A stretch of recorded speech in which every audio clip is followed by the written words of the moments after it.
The NASCAR Next Gen Cup car has rejuvenated every intermediate on the schedule, and Las Vegas is no exception, nor is it a slouch. Las Vegas Motor Speedway has become a crucial driver's track with a side of next-gen excitement, and after a solid NASCAR Cup showing this afternoon, the best of the Icon Cup Series are ready to roll the dice themselves. Welcome to Pit Stop TV in the virtual Las Vegas, Nevada. My name is Andrew Cardinale IV, and it's a pleasure to join you for coverage of the 2024 Icon Cup Series. Tonight's coverage is brought to you by Whiplash SimCams, ATVO, and CC's Business. And this beautiful racing facility is set to host race number 2 now on the season. Just Daytona last week. We're a week behind the NASCAR Cup Series, and that's okay. We're going to get an extra race in there versus that series. Let's take a look at the track map. Of course, Las Vegas Motor Speedway, a newer venue, I suppose, in terms of the full length of NASCAR's history. Really cool racetrack, built in the late 90s and operated by Speedway Motorsports Incorporated, part of the big NASCAR Moving West push there in the 80s and 90s, and it's become a really cool racetrack on iRacing.com. It has even become a really cool racetrack in the real NASCAR National Series ranks, and I think holds a really special place to a lot of West Coast drivers. This seems to be now the West Coast Oval that is not named Phoenix Raceway, the West Coast Speedway, if you will, with the Auto Club falling off the schedule. So Las Vegas, I think, very, very important racetrack. We come back here in the playoffs, both in the NASCAR Cup Series and the Icon Cup Series, so it's that much more important as well. You will have to be good here to end up being good later on in the season. Of course, enough about the track. Let's talk about point standings coming into this evening. One race down, 36 to go. Michael Milfelt Jr. is your points leader. Justin Michael there in the second spot. Zach Lockett in third. And then a tie for fourth. Brian Smith and Charles Widener. That completes your top five.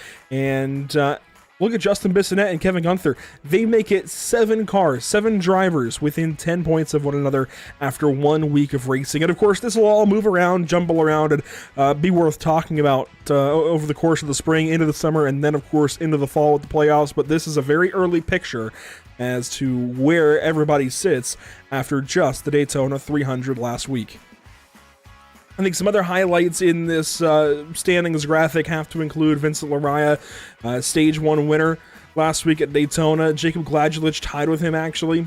Both a couple of notable drivers. Nathan Finnegan as well. He won that winter series over, well, the winter. They're all tied at 12 points back, so 35 points total. I think Adam Ball is one to watch down there in the 12th position. I think Cody Eldred, even in the 14th spot. Ryan Patty certainly is one to keep our eyes on. He's in 17th after one race. Michael Christopher, he was great at Daytona. We'll see if that translates into a intermediate race, but he is down there, well down the order. In fact, he's 20th in practice, so his points effort right now is even better than his practice effort currently. But a lot of drivers in some positions that I don't think they'll be in for very long, for sure. We can also take a look at our season schedule, and I think this is one of the most interesting graphics that we've put together in a long time. Lap counts listed next to each track. Of course, Daytona last week, Las Vegas this week, then it's out to Phoenix Raceway for 187 laps next week. Then we finally head out to Bristol for race number 4. We go to COTA, race number 5, Circuit of the Americas down in Austin, Texas, Richmond for race number 6, and Martinsville for race number 7. Now, there are still a few more updates coming to this graphic. We might even have a lap count graphic and date graphic, because there's so much to try and relay and just so little space to do it. But we'll be live, I believe. I'm going to have to check this, actually. We will be live, I believe. We, of course, did Daytona. We're here at Las Vegas. We'll be here next week, March 10th at Phoenix. We'll be missing Bristol on St. Patrick's Day, but we'll be back on March 24th for Circuit of the Americas. On Easter, we will not be live for the broadcast when these guys go racing at Richmond. We'll be back from Martinsville on April 7th, and we'll just kind of go on from there. Select races as availability dictates. Practice is wrapping up within the next 15 seconds, in fact. You can take a look at practice times, left side of the screen, and we'll get into the sim with qualifying here in just a moment. Adam Ball, though, fastest of the bunch. Vincent Loria, hang on. Ryan Patty sent me a better way to pronounce Vincent's last name, and I'll have to refresh myself on that. But anyways, I think it's Vincent Loria. I will educate myself again. It's been a long day with work and whatnot, the NASCAR Cup Series and everything going on, but you can see we're now rolling into qualifying. Let's also take a look at weather conditions before we actually go down to the track in the sim. 82 degrees in the air, 118 on track, and this is March. This is March 3rd, ladies and gentlemen. This is a really hot racetrack, even with the fact that it's March, and really the temperature is not that hot. 82 degrees is not crazy for Las Vegas in March. It is a little warm, but it is also the middle of the day in the sim, and that sun beating down the racetrack, it's going to be a hot one for these guys for sure. Cars are on the track, and we'll be able to follow them along. It looks like the number 06, Justin Bissonette, one of the first to head out onto the track. And everybody else will, of course, be following there. Well, there is Jacob Gladulich just rolling off of the pit lane. Thomas Taylor getting out there in car 57 as well. How about Adam Ball, fastest in practice? He'll begin lap number 1 for himself. Kyle Purcell here in car 01. He made some notable moves at Daytona a week ago. How about Anthony Campbell? He was worth talking about for sure in that 73 car. And Michael Milfelt Jr., Race 1 winner. He's got a proper paint scheme now on that 155, and he is ready to go for the Back Road Bandits to see if he can go back to back. Times are rolling in. Let's go ahead and ride on board with Zach Lockett, somebody who was up there in the results a week ago.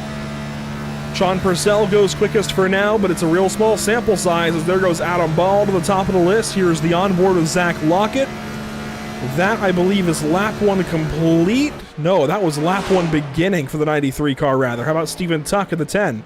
Charlie Widener here in the 95. He comes across the line to begin lap number 2. And Widener will go 4th quick. Ryan Patty now to the top of the board in car number 30. Adam Ball to the start-finish line. Car 19. Can he go faster? Go for pole again? Maybe. Well, he goes quicker, but only up to 5th position. Robert Bluen now into 3rd. Cameron Thompson, hello, and wow, Brian Smith. You just keep rotating through the field. Brian Smith up to the top position in qualifying at Las Vegas. Big effort there from car 78. We saw a few left to go that I think will be heavy hitters for sure. Kyle Corley, one of them in that number 88. Hanover Fist in car 69. He's struggling a little bit. Here's Anthony Teseo and Vincent Loria. This might be the next car that we could see go for pole position. That begins lap 1. Brock Hersey, Evan Patinko, Luke Rakowski, Kevin Gunther, Kyle Corley, Brock Hersey, all yet to turn a time. Steven Tuck now goes 25th. Daniel Nyman, the slowest qualifier so far, at a 33.138, 2 seconds off the rest of the field. That is not how he wanted his qualifying efforts go, but here's Lariah across the line. He goes 22nd, lap 1. Not good enough. We'll see what Vincent can do here on lap number 2. Beautiful number 67. 22nd quick on lap 1. He's got to beat a 30.426 for pole position. 3/10 and some change off of that on lap 1. We'll see what he can do to the stripe this time by car 67 down to the apron. He was quick at Daytona. He'll be quick here at Las Vegas. He was quick in practice, but it's P2 for car 67. Vincent will have to settle just a little bit. Brock Hersey slow across the line. How about Evan Patinko, though? This will be to the start-finish. This is lap 1 for car 96.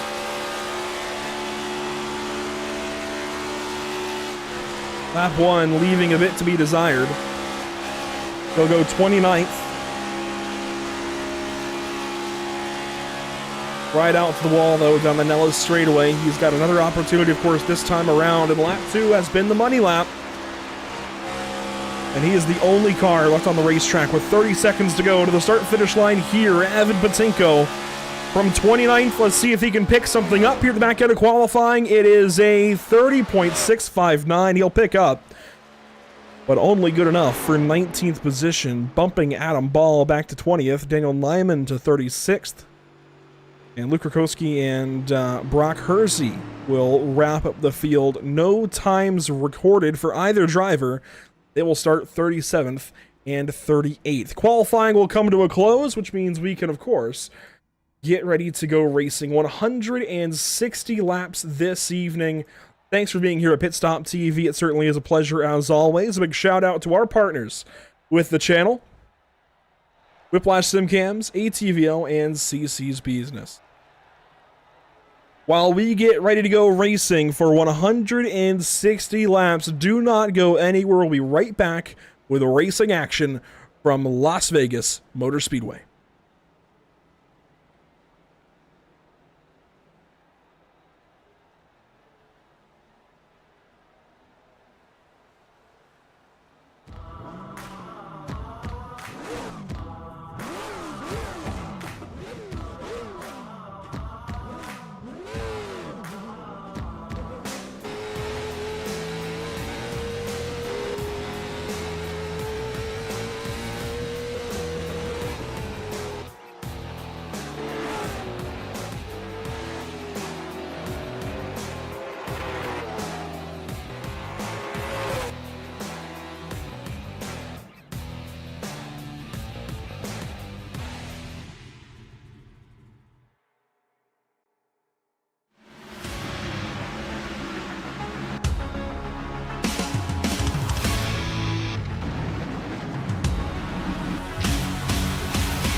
Welcome back to the virtual Las Vegas Motor Speedway. 160 laps on tap this evening for us, which if you do a little bit of quick math, I believe that's going to be what, 80, what's, I got to do math. I didn't do this before. 240, yeah, 240 miles for us this evening. Call it the Sin City 240 if you want, but we have got race number 2 ready to go.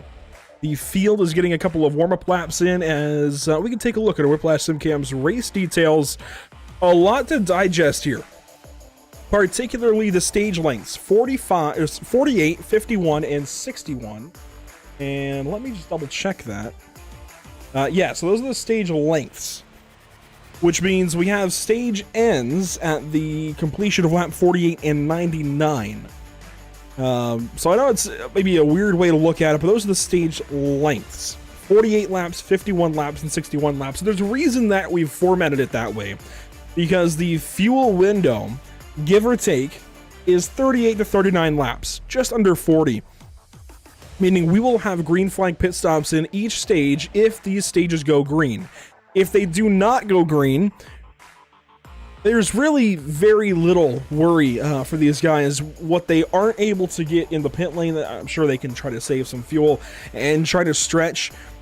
It's going to be really interesting, I think, to watch how these guys manage that little bit of a fuel discrepancy. There is not much. This is going to be a very straightforward race for the most part.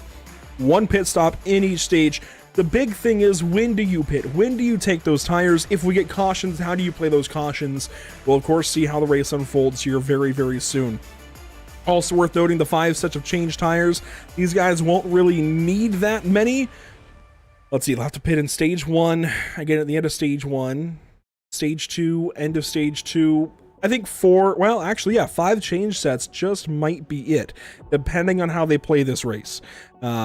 The tires can go longer than those 38, 39 laps. They can go the full length of these stages. We could see a couple of drivers maybe try to run the tires for the whole stage if we go green and just pit for fuel. The tires can do that. We'll see. I think you very well could save a set of tires, at least in the opening stage, if you play your cards right and have a set for the end of this race. Of course, they'll start with a set, which means they should be a set or 2 to the good just from the start of the race. But if you have that extra set in the bank, if we get a green-white checkered or 2, it could make the difference when we let these guys loose to finish this race. Incident penalties at 24 incidents, then again at 9 incidents afterwards. No fast repairs, 60% fuel, and that is where we get that 38 to 39 lap number from. Ryan Smith will lead us to the green this evening. Thanks for tuning in on Pit Stop TV. It has been a pleasure thus far just to get the season started. Let's get down trackside and meet our starting grid. Position number 1, Brian Smith, car number 78 on the CC's Business starting grid. Vincent Loria will start from 2nd spot. Starting 3rd, it's Michael Christopher in car number 70. He absolutely redeemed himself from practice, and the driver who is 18th in the standings has a fantastic shot here at the start of the race. Jameson Haviland, kind of the same deal. He'll start from 4th. Starting 5th, it's Zach Lockett. Kevin Gunther rolls off from the 6th spot. Cameron Thompson from the 7th position. Cody Eldred will roll off from row number 4 as well. And Timothy Harper and Ryan Patty will complete your 5th row in top 10. Jacob Gladulich, Blake Hoppy from the 12th spot. Nathan Finnegan, Robert Bluen, and Justin Bissonette will wrap up your top 15 as cars roll off. You can see the rest of your starting grid roll by on the bottom of your screen.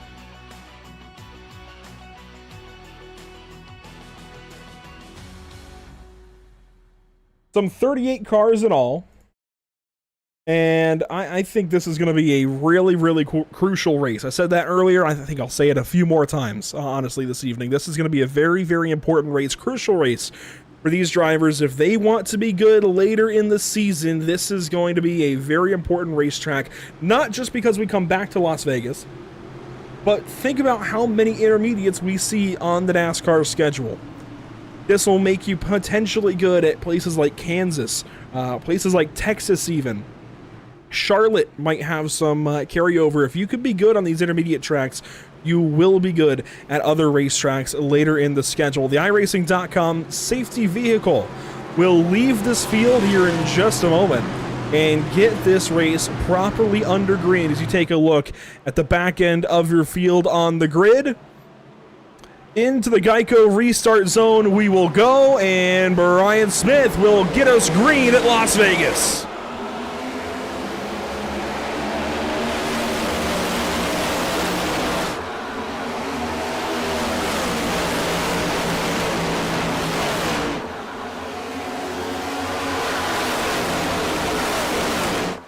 Three, 4 wide in the middle of the pack as they work through turns 1 and 2.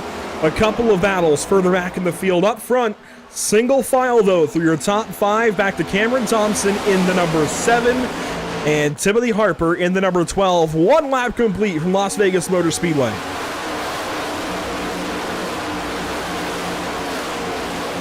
And it's a clean lap 1 through and through. No problems that opening lap. No cautions at least. Cameron Thompson looks like is in a special number 2 paint scheme. Not quite what he should be in as far as the number goes, but that's okay.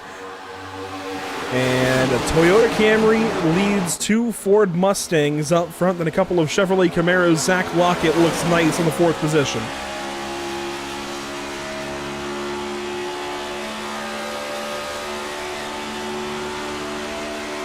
Brian Smith, fastest that lap. He continues to lead. Cameron Thompson still side by side with Haviland in that number 25 car. And you see on his door is displayed number 2. Contact, though, for the 25 of Haviland down the backstretch. Quick and easy contact. He gets away from it okay, but he's got Timothy Harper now breathing down his neck as Lockett actually comes under fire from that 2 car. And there we go. Thompson gets free. He'll fall back.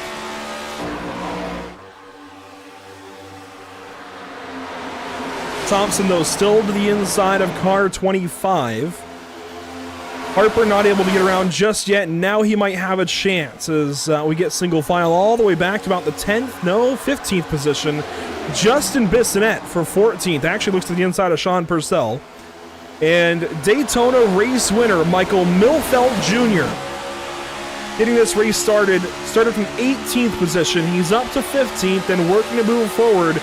Those back road bandits might be a very, very tough bunch to beat.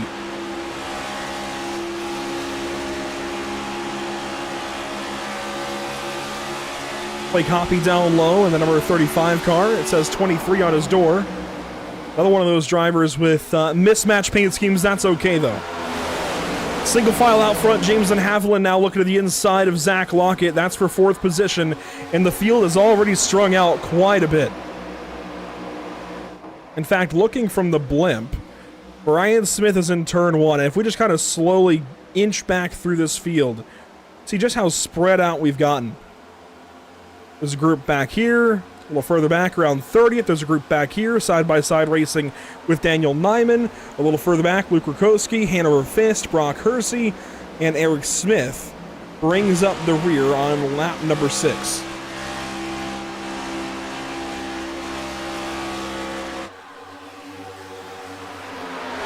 Very close out front between the 78 and 67. Vincent Loria tucked in behind the 78 car. Then you have this bunch, 3rd, 4th, 5th, 6th. Move it around a little bit. Thompson up a couple of spots. He's now chasing down the 70 of Thompson. Or of Christopher, rather. And hello, Ryan Patty to the top 10.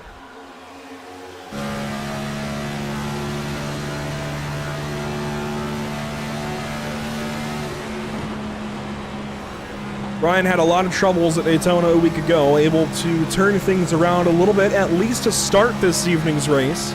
Started 10th, up a couple of spots already as he works on 7th position here with Timothy Harper.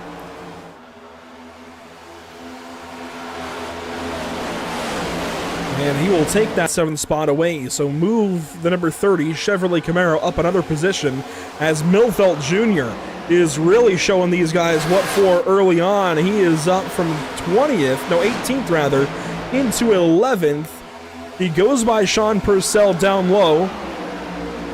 And he'll look ahead now at Kevin Gunther in the number 31 car.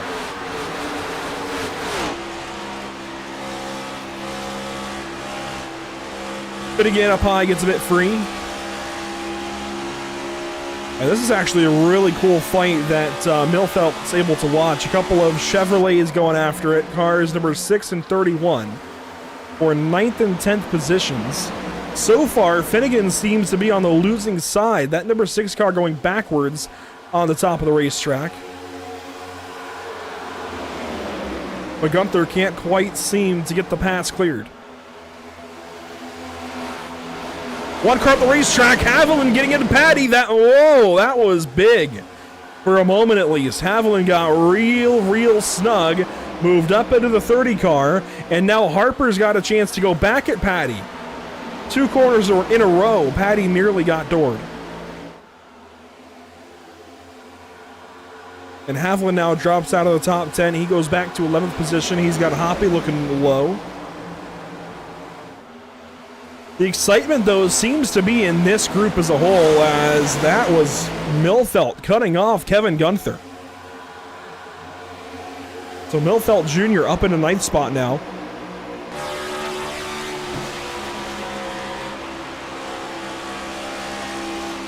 And the 155 has looked pretty solid, moving anywhere on the racetrack. Down low, up high, through the middle.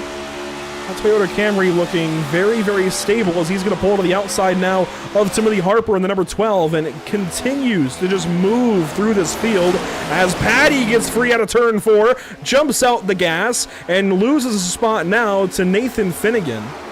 Patty will drop back to 7th position. And I think we're already seeing the handle start to go away for these drivers as Sean Purcell and Blake Hoppe stay side by side. They swallowed up the 31 of Gunther. And a big swerve there out of Milfelt. He's now into 7th. He now looks on at the number 6 car.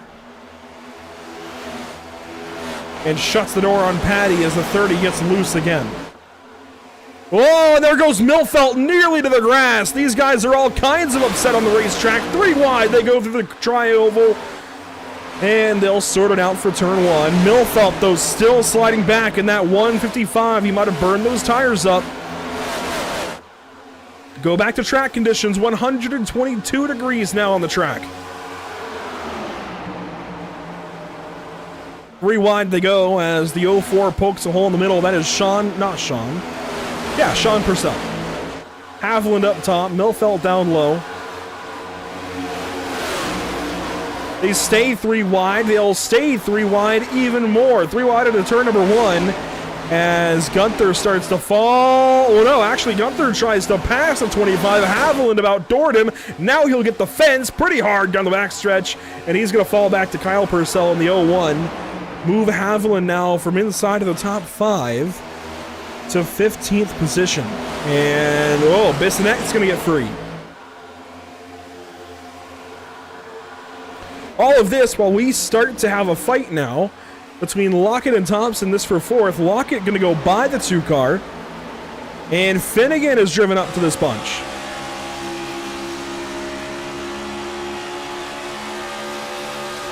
If you wanted intermediate racing action, you have received it here this evening.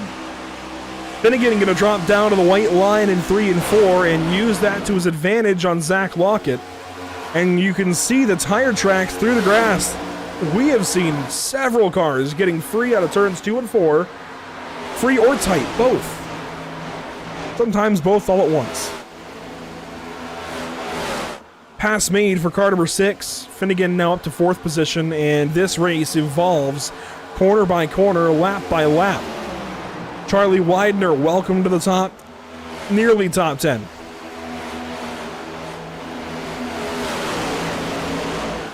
Milfelt still in the top 10. Gunther now drives away in the 10th spot, and Adam Ball looking on. He's 13th across the stripe.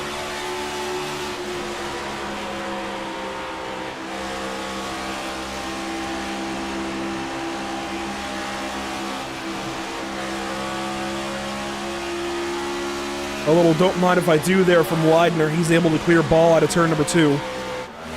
And this is all in lap 18. Within the first 18 laps, we've seen these guys absolutely have a swing in the racetrack, a swing in the cars, and they're getting all kinds of free and tight at the same time. It's still way early in this race. All while these two have driven away. Brian Smith leading, Vincent Loria second. He won Stage 1 at Daytona International Speedway a week ago. Completely different kind of racing here at Las Vegas. Clearly, though, he has got speed. And this number 67 might just be the most well-rounded driver we have seen so far. And that's not at all a dig at anybody. This is still so early in the season, we don't know who is going to be good in the long run just yet. But so far, the 67 seems to be the best for a race in 20 laps. Michael Christopher, though, side by side. Here comes Finnegan driving through the field. That number 6 car is absolutely insane right now.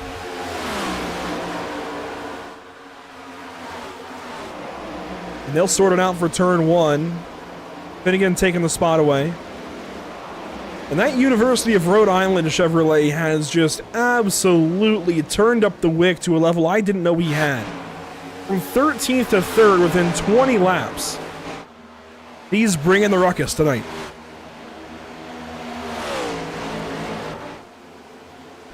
Christopher Harper, that is your battle for 4th and 5th. Harper driving through this top 10.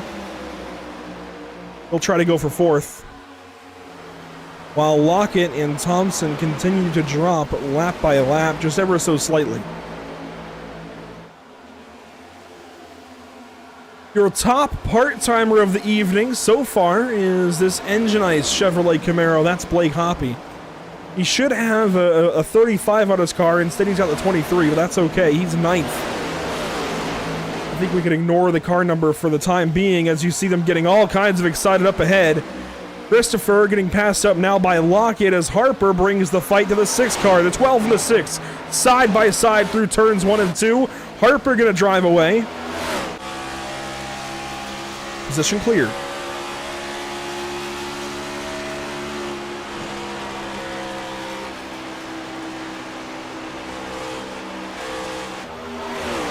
Joshua Clemens slow on the inside of the racetrack. Car 44. Solid effort a week ago at Daytona. Problems here though.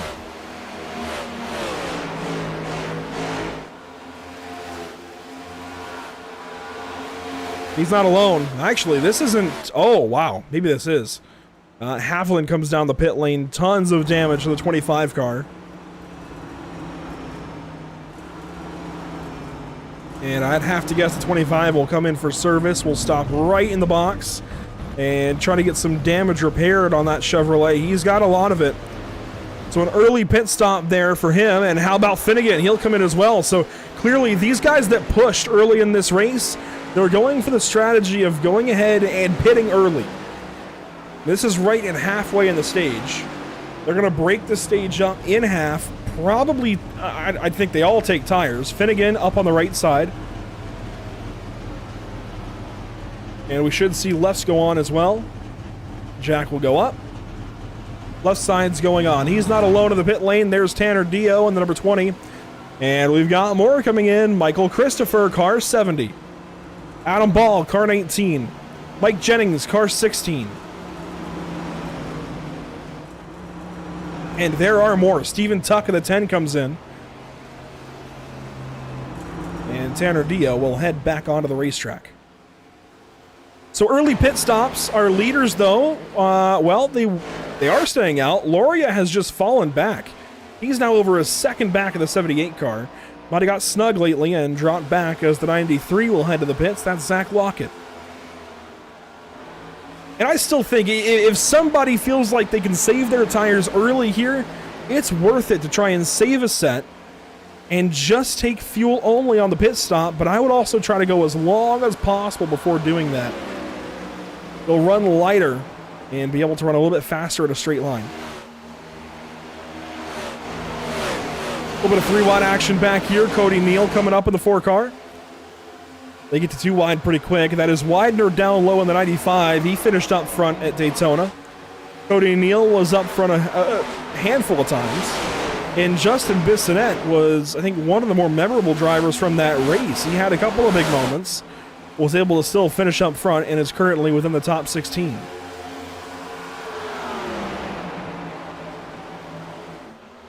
Kevin Gunther had a couple of less positive moments at Daytona for race number 1. But he is still in the top 10. I say still. He had dropped out of the top 10 until pit stops began. He's in the top 10 now as Cody Neal starts to fire through the remnants of the field that has not pitted yet. Kyle Purcell grabs the wall that time. I think he grabbed it again. So car 01 might be one of the drivers we see pit here soon. He stays out. I think he's going to stay out this lap, considering he's up top and there's a car down low. I think he's kind of made his bed. Blake Hoppy, Ryan Patty, they fight 5th and 6th. Robert Dials, Anthony Campbell, they fight back here. And the lead driver that is pitted so far is car number 6, Nathan Finnegan. He runs 27th. And he leads the charge of now 11 cars that have pitted. That goes from Finnegan down through Brad Delph as we've got a pit stop for Evan Patinko. The Steelmaster Ford Mustang will take on tires.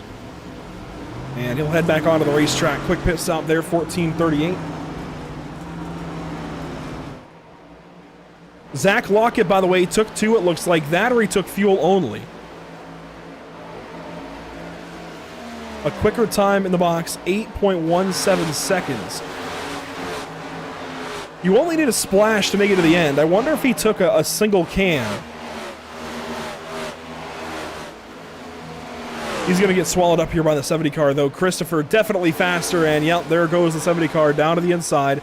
He'll take that spot away as you see Hanover Fist in the pits.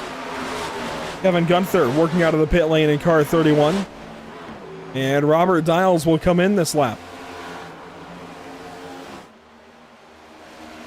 We still await our leaders, and for car 78, things are about to get busy. Brian Smith has led every single lap so far, all 32 that are complete, and has not yet had to deal with any lap traffic as now Vincent Loria pits with 32 complete. But there's the first bit of lap traffic, done and dusted for the 78 car. And a strategy we've seen several times in the past and that I think the 78 might adhere to, no he won't, would be to pit as soon as you approach lap traffic. Alternatively, we often see drivers pit as soon as their closest competitors pit. So where Loria pitted last lap, I expected this Michigan driver to go ahead and pit this next time around. But Brian Smith continues on, and he's approaching more lap traffic. That's Robert Dials on the inside, and then 330. And Brian seems committed to still run his line. No pit stop yet.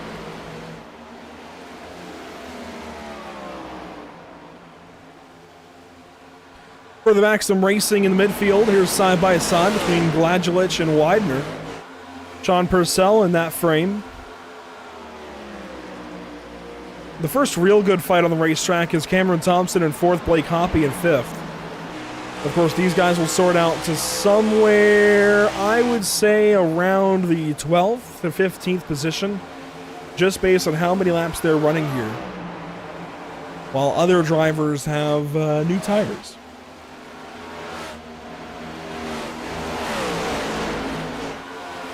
A little bit of fighting just behind. How about Sean Purcell still? Jacob Gladulich. Cody Eldred now under fire as Zach Lockett goes by. And Zach is not for position. Lockett's still a lap down. But he wants to get through this field quickly because Adam Ball and Mike Jennings are coming up. And this 16 car, absolutely under the radar so far. Where did he start? 24th. I think he's going to cycle into about the 15th position or better. And he was nowhere at the time of pits. He took a full service stop. And he's towards the front of the drivers that have already completed their pit stop. I think the 16 is a real big time threat here as this race goes on. Cody Eldred comes in. Driver 32. Adorned by Operation Motorsport logos. And a big tip of the cap to Operation Motorsport. Used to work with them years ago. Eldred will take service and get back on the racetrack. No tires. No tires. 6.4 seconds. Eric Smith pits as well. And the 32 will head straight back onto the racetrack. Brian Smith now, race leader coming in. Caution at the exact same time. Where is it? It's Sean Purcell in the 04 car. Caution number 1. Just as Brian Smith came to the pits. And the 78 will, I believe, yes, he took service. Looks like it might have been 2 tires and back on the track. Let's go back and see what happened to the 04. This is a little bit late, already free. Gotta come to a stop on the racetrack. I think he was trying to pit. Ends up drawing the yellow, so he will avoid. Whoa, Anthony Campbell, hello.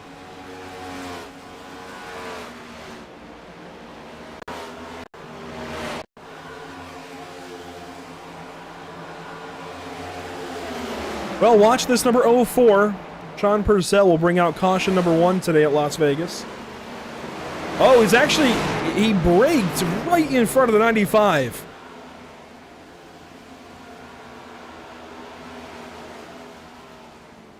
One more time, we'll go back and take a look. This is right in front of Charles Widener. I don't know what Charles is supposed to do.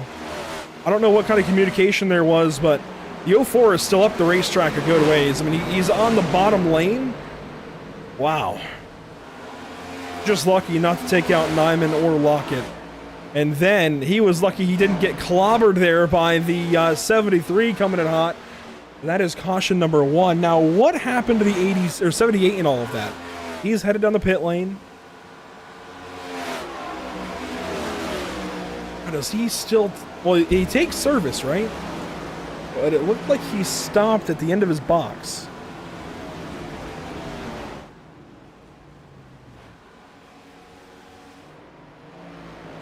There's a 78 into his box. Caution's come out by this point. And it looks like he does not make a stop. It looked like at first he made a stop as soon as he got back going, but the field is going to sort out with Nathan Finnegan in the race lead. Ryan Patty is actually going to freshly work off the pit lane. Mike Christopher has stayed out. And he's not alone. Mike Jennings has done the same. He stays on the racetrack. Adam Ball stays on the racetrack. Zach Lockett stays on the racetrack. And it's severely going to handicap a lot of drivers. Well, while you watch on during caution flag, just inside of 10 laps to go in stage number 1, we can invite you to take a look at what we have upcoming here at Pit Stop TV. Wednesday evening, we head out to Daytona International Speedway with the SARG Super Speedway Series, brought to you by Sunwest Construction. They're actually on this graphic twice. We head out to Daytona, the Legacy Scan of Daytona on March 6th, this coming Wednesday. Then we go back racing with the Icon Cup Series bunch on March 10th at Phoenix Raceway. March 13th, back in action with the SARG Super Speedway Series as they go to Daytona proper once more. From there, well, actually that week, we're slated to have some more racing action as well. We'll talk more about that, I'm sure, in upcoming broadcasts. But let's just say some late models and some Hickory Motor Speedway happening.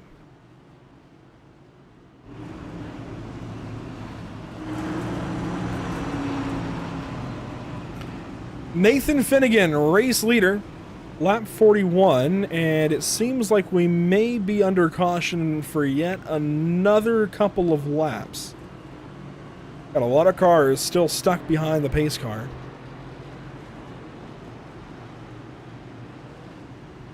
And they are led by Adam Ball in the number 19. They should get the wave around this time by. If not, it'll be the next time.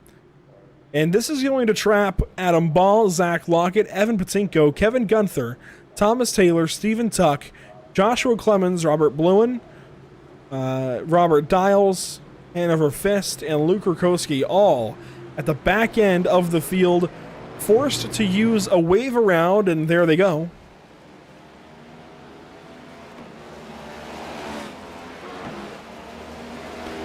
And only one driver is out of this race. That is, well, not this guy actually. It's Daniel Llewellyn has parked it as the Purcells pull into their box synchronized. This is Kyle Corley in the pit lane though. And it looks like he might be done for the day. He is 3 laps down and has not moved in over 3 minutes. Jameson Haviland finally gets back onto the racetrack and he will restart 36th. That's where he runs. 3 laps down. Eric Smith, car 79, he's a couple of laps down, and then a few others, including Vincent Loria, are trapped 1 lap behind the race leader. So an untimely caution for some, a timely caution for others, and up front, we are all mixed around. Incumbent race leader at the caution, car number 78, Brian Smith, will restart from the top of row number 7 in the 14th position. Go back around to the Geico restart zone, and we will be green once again. Just a handful of laps to go in stage 1.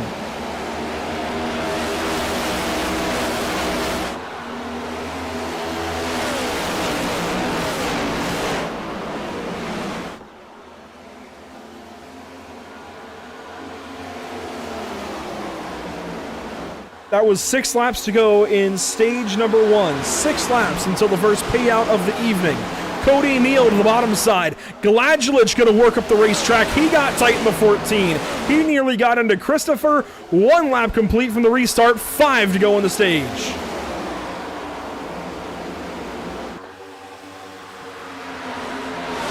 Ryan Patty trying to get things done. He works from now the 5th position. Widener going to go by.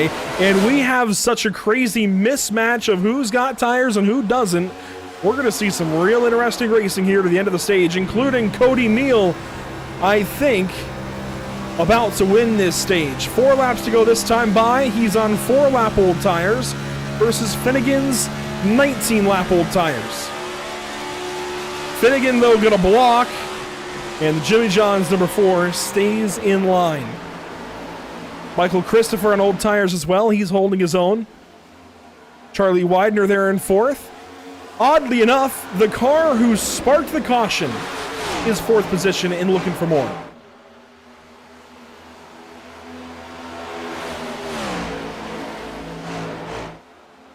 Nathan Finnegan and Cody Neal, they'll take 3 to go in stage 1. The 4 wobbling around, trying to find room. Finnegan going to shut the door into turn 1, trying to keep that 4 car at bay.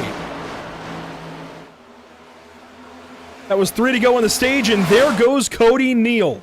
I don't think he'll be caught. Big move there. Christopher down to the inside.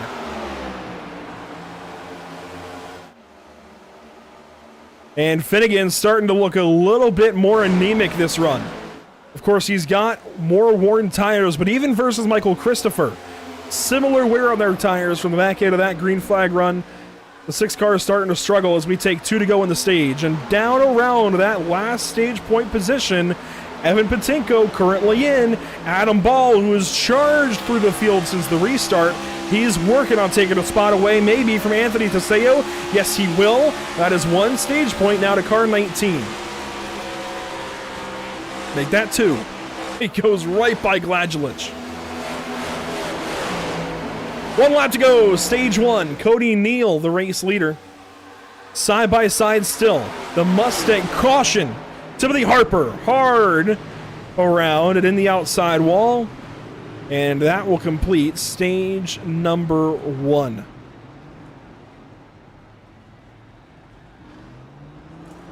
Lots of damage for the 12 car, who was oh so promising early in this race. And there's Kyle Corley, no longer out of fuel.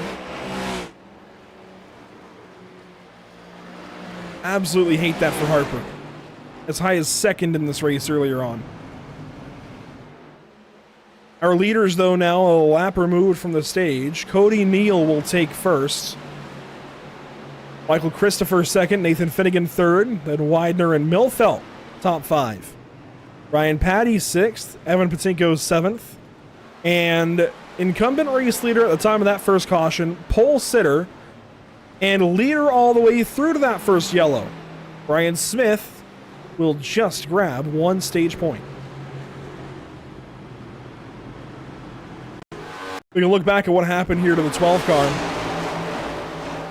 Timothy Harper was inside of the top 10. Vincent Loria there. Oh, contact with the 2 of them, but not before the 12. Absolutely lost control. Goes for a slide. And unfortunately, I think the 12 might be done as far as being competitive. It's out of turn 4. Harper just got up the racetrack. Hard hit there at the 67.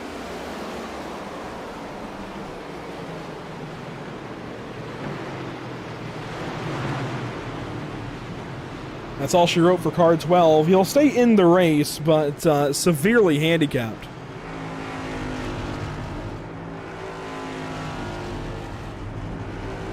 And a handful of cars will stay out under this yellow.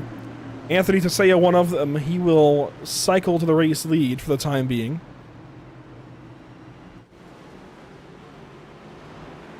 But Cody Neal is your stage 1 winner.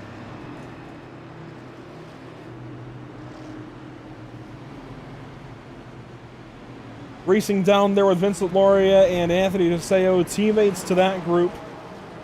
Cody Neal wins stage number 1, keeping it in the team for stage 1 so far. But Cody Neal, 3 laps led, the most important thus far, but you still have a whole lot of laps to go. How's the 4-car feel?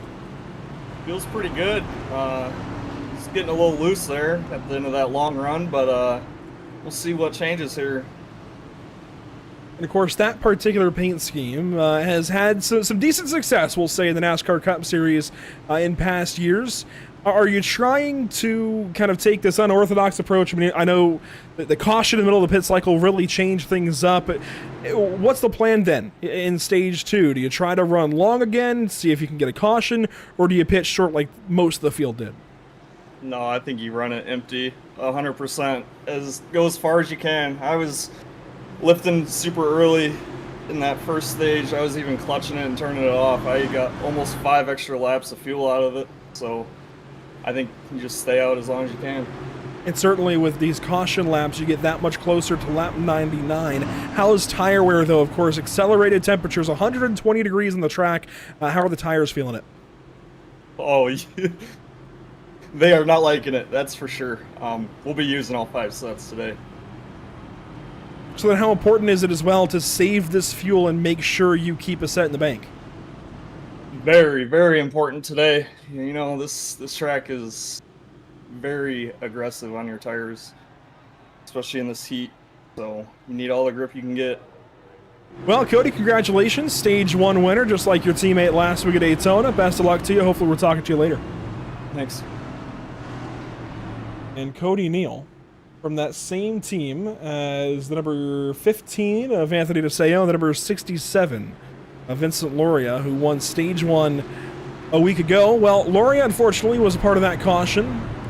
And Vincent is now waiting on the wave around, which he should receive this time at the flag stand, along with teammate Anthony. Well, no, Anthony DeSeo stayed out, is what it is, and we'll restart this race from first.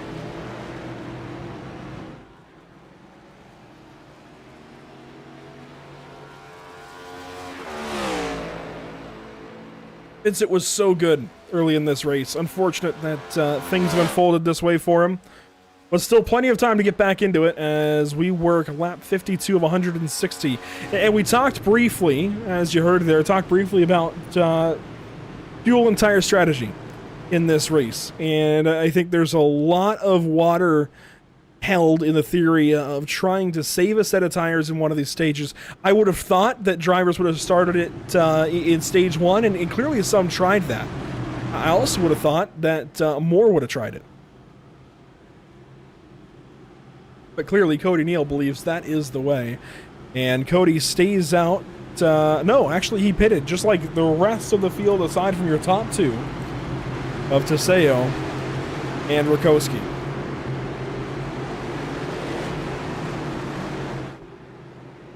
Well, the field works through turns 3 and 4. Once again, Whiplash SimCam's race details, bottom of your screen. We're now working to lap 99 for the completion of stage number 2. Back into the Geico restart zone. The field in the hands of Anthony DeSeo, waiting on the green flag. And we're back green at Las Vegas, a big stack up.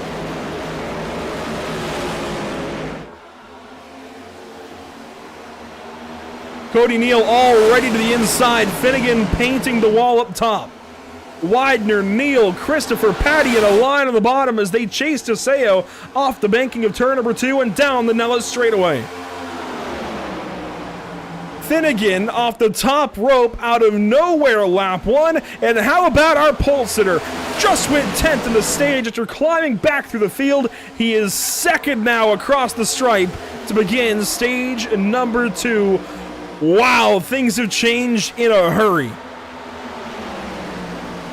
Incredible restart there from the 78.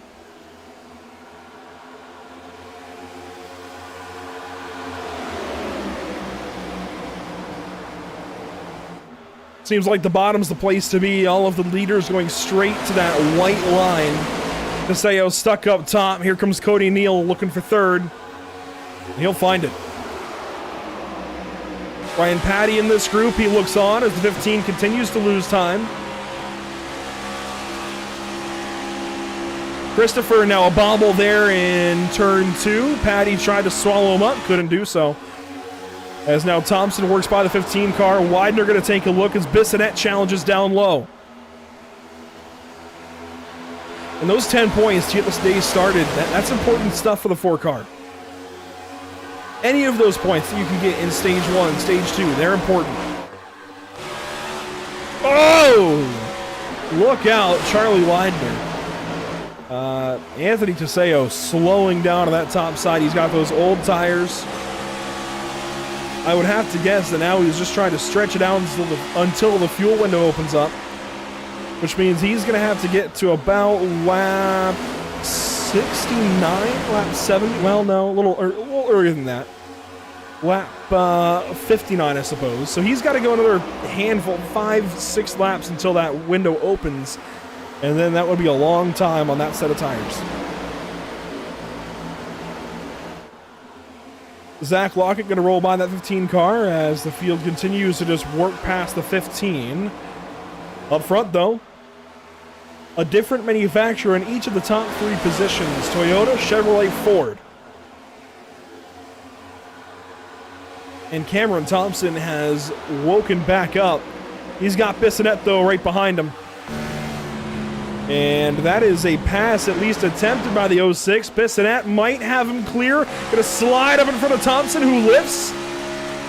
Yeah, that is what we call clear enough. Whoa, that's close though to turn 3. Bissonette lunges to the inside. Christopher doesn't want to give it to him.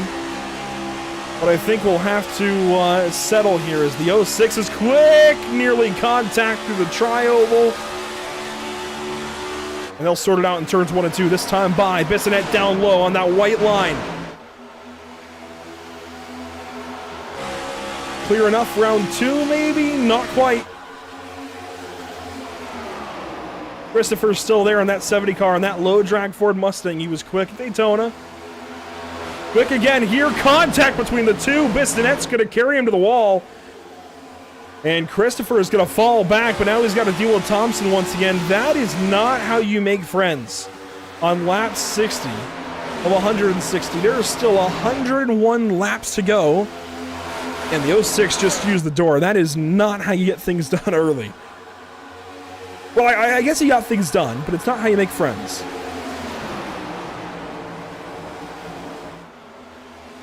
Michael Milfelt starting to head the wrong direction. He was fantastic earlier in this race.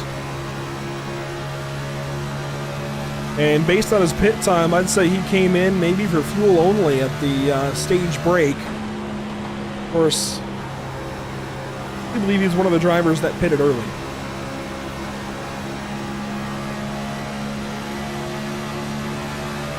Looks on at Joshua Clemens, who's made a nice rebound. Clemens at a 14th spot. But there is just nowhere to go back here in the field. Anthony Campbell makes a move there on Milfelt, who's going to take the spot away. There's nowhere to go.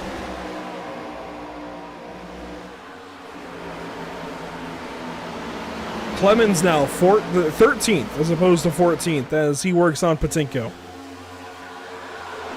Real close here, though. 2nd, 3rd, and 4th. Ryan Patty pulling up on the Ford Mustang of Cody Neal. And gets right on that right rear. A little bit of contact, maybe, through turn 4.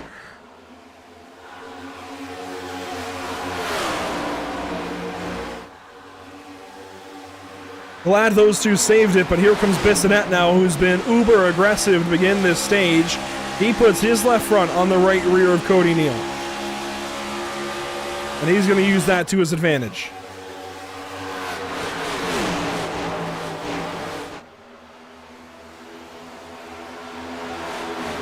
Well, Patty and Bissonette just showed us something very, very important. If you can get to the outside, you can make the pass. Doesn't mean you will make the pass, but you can make the pass, as here comes Cameron Thompson on Cody Neal. He's going to try and do it on the bottom side of the racetrack, and the discount tire Ford Mustang will stall out.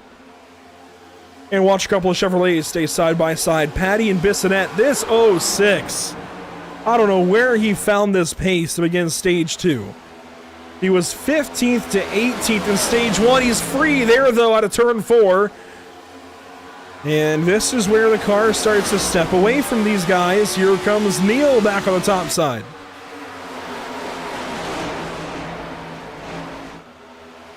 And I would think the top is where you want to be.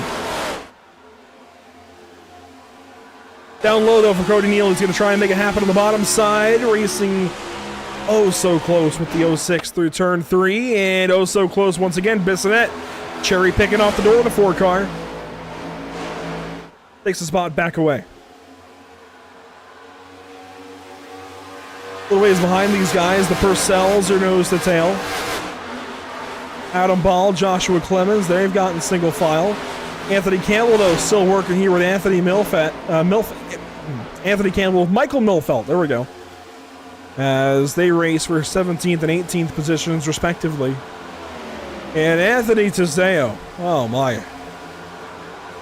30th position as this race wears on. His teammate Vincent Loria, who took the wave around, has passed him.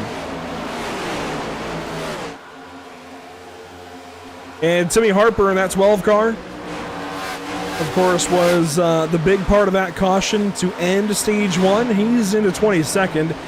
The car is not as bad as I thought, but it's still going to be a challenge for him to go anywhere further north than maybe, I'll say 15th.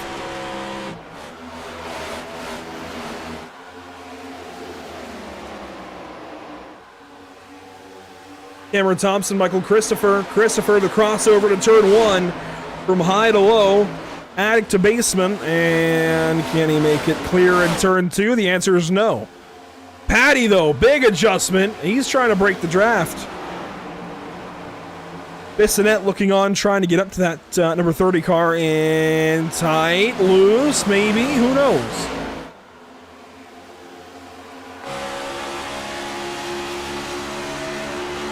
Shot there from Neil to turn 1, and it seems like, at least for Bissonette, when the car loses handle, it's not necessarily tight, it's not necessarily free.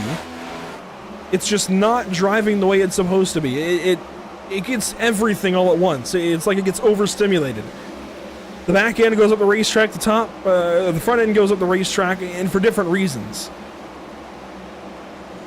It looks like the nose gets tight, and the back, the rear, tries to chase it by getting free. That is a sensation I would not want to feel if I was up in the top 5, or really anywhere on this racetrack. That's challenging.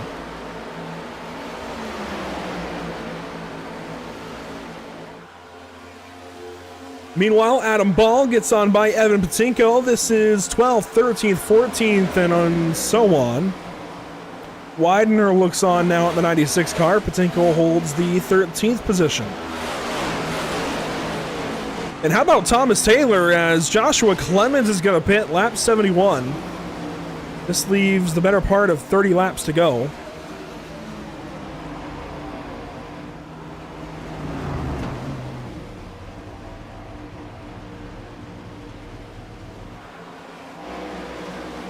Neil and Bissonette side by side again as they work for positions 4 and 5. Bissonette, again, the handle just goes away all at once. And it's not any one particular thing. It's like he's great getting into the corner. As soon as he hits the center, he loses the rear and the nose at the same time in 2 different ways. In fact, we'll ride on board with the 06 car inside the helmet. And I think this is where we can learn the most. Because of aero, there goes the nose, and then he has to correct for the rear. It's doing everything. That can't be fun to drive. That simply cannot be an enjoyable experience.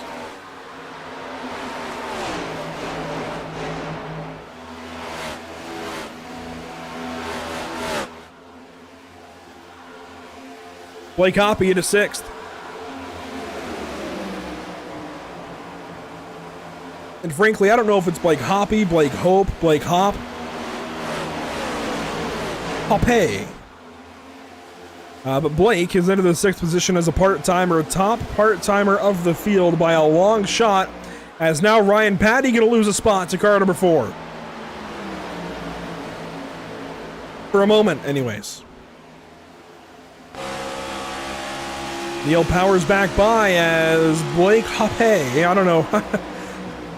I'll have to try and get a clarification if it's Hoppe, Hope. But Blake in the 5th position. Bobble there out of Neil. Here comes Patty to try and fight back. And this is for 3rd position now at this point, as a couple of pit stops will shake and rattle the field. Milfelt just pitted.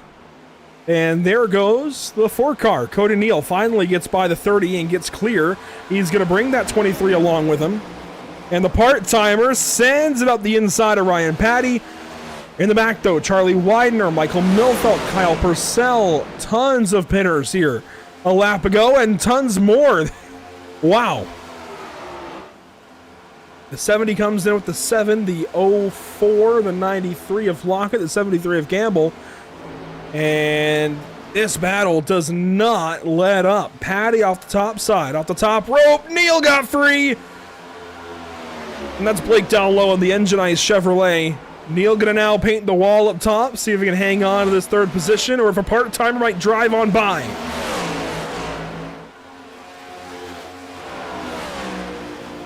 And Bissonette looks on and just might have an opportunity to crack the top 5 once again.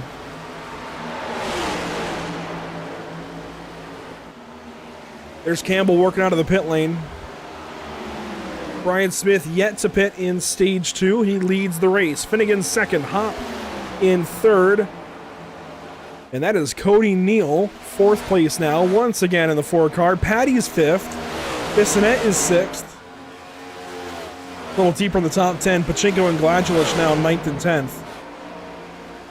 Steven Tuck going to work on Luke Rakowski. And how about Cody Eldred here? Anthony Campbell, pit penalty. I think. I believe he had either two fast entering or unsafe pit entry for the 73 car, and there's your race leader. Lap 78 belongs to car 78. He's got a 2/3 of a second lead on the 6 car. And here comes another from the front of the field, the Victory Fuel Toyota Camry of Luke Rakowski. Much better paint scheme this week, I will say. Beautiful car here for Luke. Kyle Corley going to work into the pits as well. He's 3 laps down. Hanover Fist going to leave the pit lane.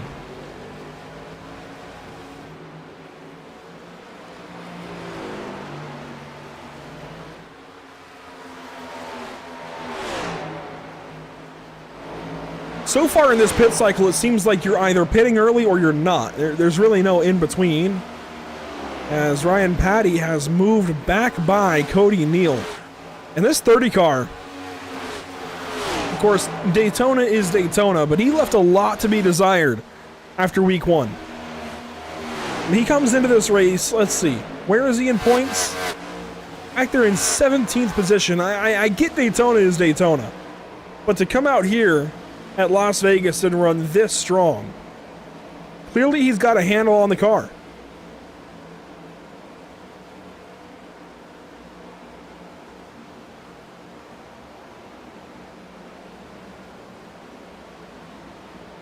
Brian Smith might be your points leader after this evening if things keep up like this. Now on the left side of your screen on the ticker, as Nathan Finnegan comes in for service, I'm going to invite everybody to look at laps led. That is the metric now being tracked. Brian Smith has led 64 laps. Ryan Patty's led 3, Cody Neal's led 3, Anthony DeSeo led 5 under caution. That 64 number is pretty big, and it's going to slow down a little bit here, it looks like, as he comes into the pit lane. Regardless, big numbers so far for the 64, as Blake Hopp now will lead his first lap of the season. Ryan Patty 2nd place, Cody Neal 3rd.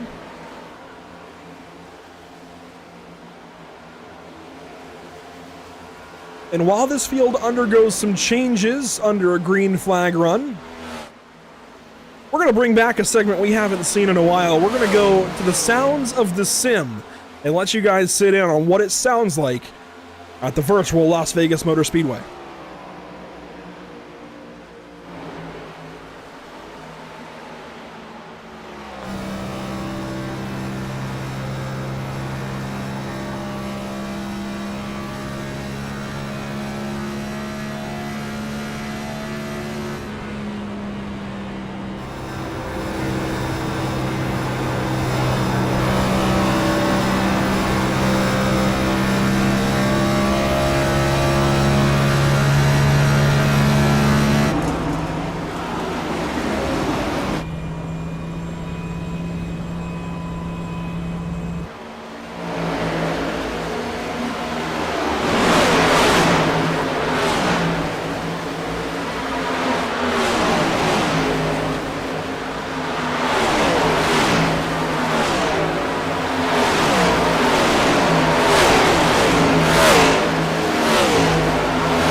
Wide to turn number 3. That is incredible. For the race lead, though, hop up top, Patty crash! A part-timer in contact with the 30 car of Ryan Patty. I don't know how they saved it. No caution as we take 11 laps to go to the stage break. Heartbreak for Ryan Patty. That has got to be the most frustrating thing that possibly could have happened at this stage of the race.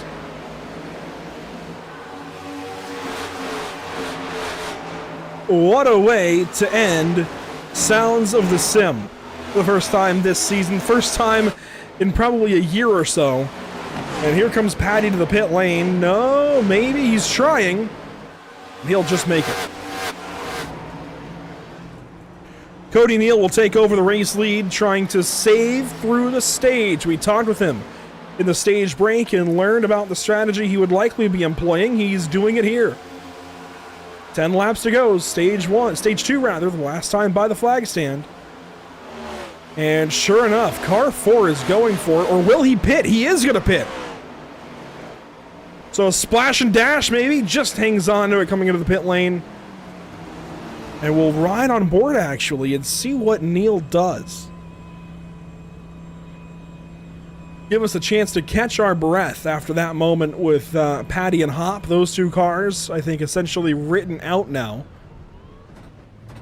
Neal comes in, just misses his box, but is he going to take tires? No. So fuel only, he'll get down and away quickly. He's going to lose a handful of spots still, though. He lost a lot of time staying out that long.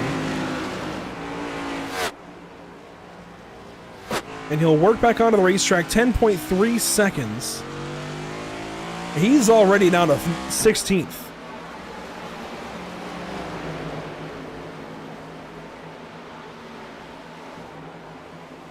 All of this to say, Brian Smith has retaken the race lead. Lap 91 now complete, and it looks good for the 78 car.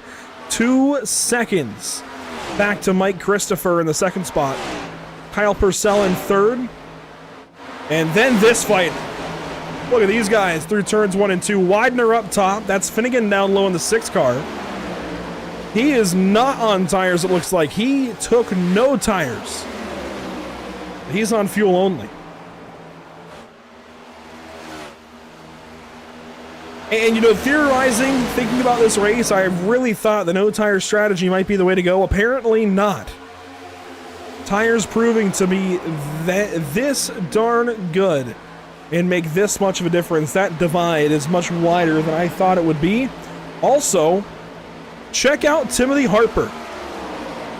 As low as 32nd, was in that crash with Loria to bring out the first caution, rather I think second caution of the race. And that ended stage 1. Harper now into 7th spot over this long green flag run. Adam Ball, Justin Bissonette. They pitted later in the run, and they are both just on the edge of the top 15. Ball hangs on to 15th, Bissonette 16th, Gladulich in 17th. And apparently we have learned that 4 tires and fuel is the way to go, at least through these stages. Question is, how's the race going to end?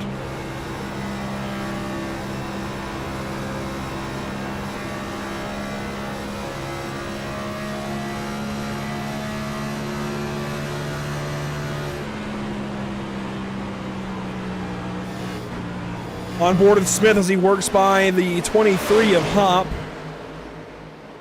Now it looks like, well, he's 1 lap down, just lost that lap. And Robert Dials is slow. The 330 in trouble on top side of the racetrack.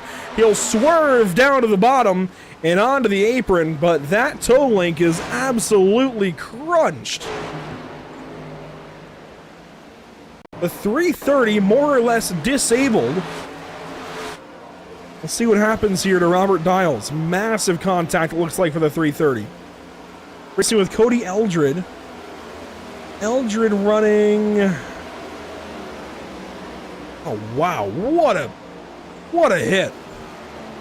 Eldred runs 22nd, so he was just outside the top 20. Absolutely clobbers the outside wall. And that looks to be it for car 330 this evening at Las Vegas Motor Speedway. Race leader Brian Smith 3 miles away from winning stage number 2. Kyle Corley back in the pit lane. Looks like he might be done for the day. Evan Patinko will have to pit here at the end of the stage as we start to work into that same area where Robert Dials was before he crashed. Cameron Thompson side by side with Michael Milfelt up top, and the Daytona winner gonna roll on by and take 5th place away. Timothy Harper, Zach Lockett here. They race for the 7th and 8th positions. And that Tennessee Titans Chevrolet Camaro of Zach Lockett will move into position number 7. Slow car up top is Hop. And this is the end of stage number 2. Brian Smith has absolutely dominated this race to a T. Out of turn number 4, he is your stage 2 winner at Las Vegas Motor Speedway. Brian Smith wins the 2nd stage of week number 2, the Las Vegas 240. We wait on the green and white checkered flag, and there it is. Stage 2 is complete.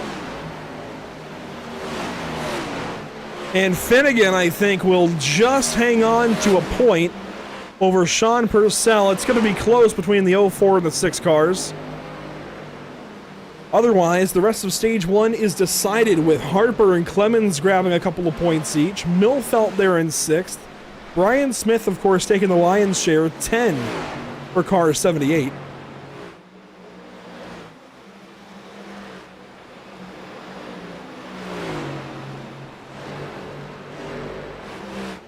So Brian Smith, pole sitter, stage winner, He's led 74 of 100 complete. So far, he is, what is that, 75%, 74% we'll say. 74% of laps led, and that number is going up. So while these drivers move around under caution and prepare to go ahead and head to the pit lane, yet once again this evening, we're going to go Pit Stop TV side by side through this pit cycle and be right back to talk with our stage winner.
Welcome back to the virtual Las Vegas Motor Speedway under caution for the break at the end of stage number 2.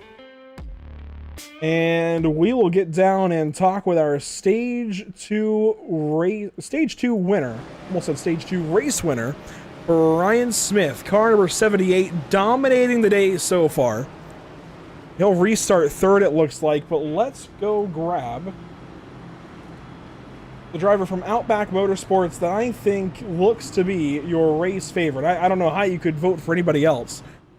Car number 78 has led, well, an exorbitant number of laps at this point. Brian, 75 laps led through 102 laps complete. That's about 3/4 of the race. You're our stage 2 winner finally. Nearly had stage 1. How's it going for you in that Toyota Camry so far? It's been pretty good so far. I'm feeling pretty fast. Obviously been able to keep it up front. So hopefully this final stage goes the same way the rest of the race is going. Clearly, pace is not a concern. It seems like strategy was the only thing that kept you from winning stage 1. That caution, of course, untimely for you as you were heading down the pit lane. It kind of trapped you back there behind a lot of the field, but you still drove through to the top 10. If that kind of scenario presents itself again, do you feel maybe a little more prepared to deal with it? Yeah, the whole end of the stage 1 thing was just all about saving a set of tires. I wanted to run as long as I could so I could just splash it and go and get me to that final lap of the first stage without having to use a set of tires. So I'm feeling pretty good. I got 2 sets on top of the set I just threw on this thing. So hopefully I can keep it out front and talk to you guys in victory lane. And this last stage, quickly, we'll let you get back to it. This last stage, a little bit longer, about 61 laps, and of course you're running a few off under caution. Are you planning, I guess, to pit early, pit late without giving us all of the details, or somewhere in the middle? Off the top of my head, I'll probably split it. Hopefully we don't get a yellow before the halfway point in this stage so that I can, put the last set on and still have a set in the bank. So if everything goes as planned, that's what I'll be doing. Well, this is certainly an important race. Race number 2 of the season. First intermediate race of the season as well, Brian. You're absolutely dominating. Best of luck. Thanks. Have a good one. Car number 78, teammates with Josh Clemens and... Sorry, not Josh Clemens. He was Outback. Teammates with Eric Smith. There we go. The two Smiths, we finally got them reunited. And they're on different ends of the scoring pylon as well. Eric running 34th, Brian running 1st. The caution has been extended 1 lap. Not entirely sure why. But that's okay. It gives us a chance to go back to a couple of talking points thus far this evening, including what we're doing next year at Pit Stop TV. A whole lot of oval racing. That is the name of the game. And somebody, hang on, somebody just lost a motor. I heard it from the scenic blimp. I think it's Sean Purcell. No, he's in the pits. Somebody just lost an engine.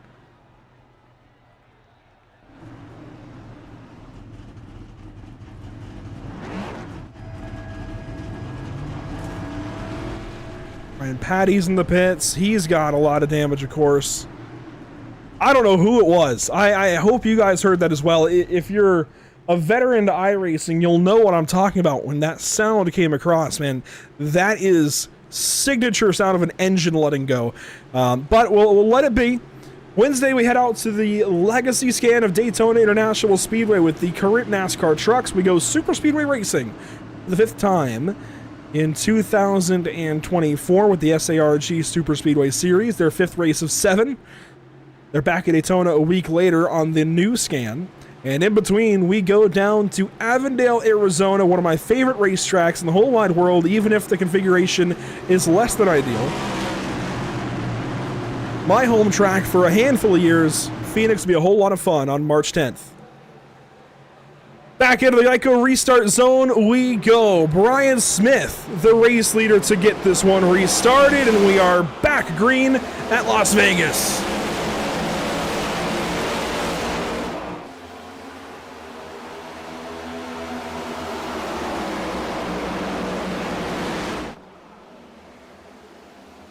Smith out away clean. The battle is for 3rd. Kyle Purcell outside. Contact there between the 70 and the 155. They are getting racing for 4th, 5th, everything beyond. Lap 1 complete from the stage. And this is the first time these guys can just go race. Of course, they still have their strategies in mind, trying to save a set of tires if they can for the end. But this is the first time where it's just go race. Be the first to the end of this segment of racing as a couple of cars bit the fence off of turn number 2. Of course, the stages are on everybody's mind. Those opening 2 stages, let's be honest. The stage is on everybody's mind. How can you maximize stage points, or how can you use the stage to set yourself up to try and run that last stage? Well, no more of that as Sean Purcell's in trouble. Car 04 losing a lap, and he will find his way back onto the track.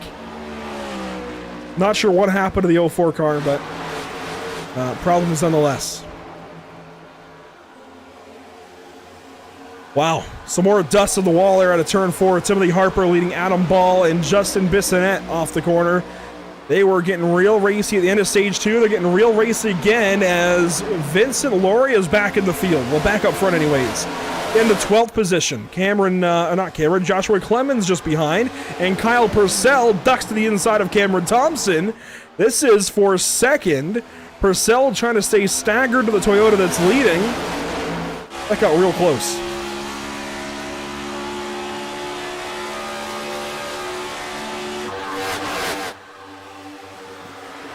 Right on the door of the 01. That's the motto, apparently, for the 2 car. Thompson, though, going to lose that position, and he has got company joining behind him. Leidner in a Toyota. Milfelt in a Toyota. Christopher in a Ford Mustang. You make one slip up front, and you're going to have company. On board, Zach Lockett. He is 7th. One of the few Chevrolets in the top 10 right now. He's got Nathan Finnegan behind. And he's looking up at a slew of Toyota and Ford. Oh, that's loose. That's Milfelt.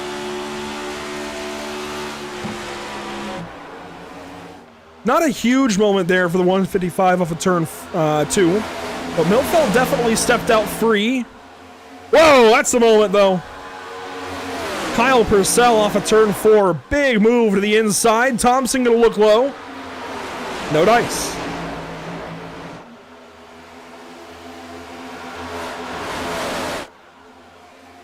And we're quickly moving towards 40 laps left in this race as Purcell and Thompson door bang into turn 3. Contact for these two.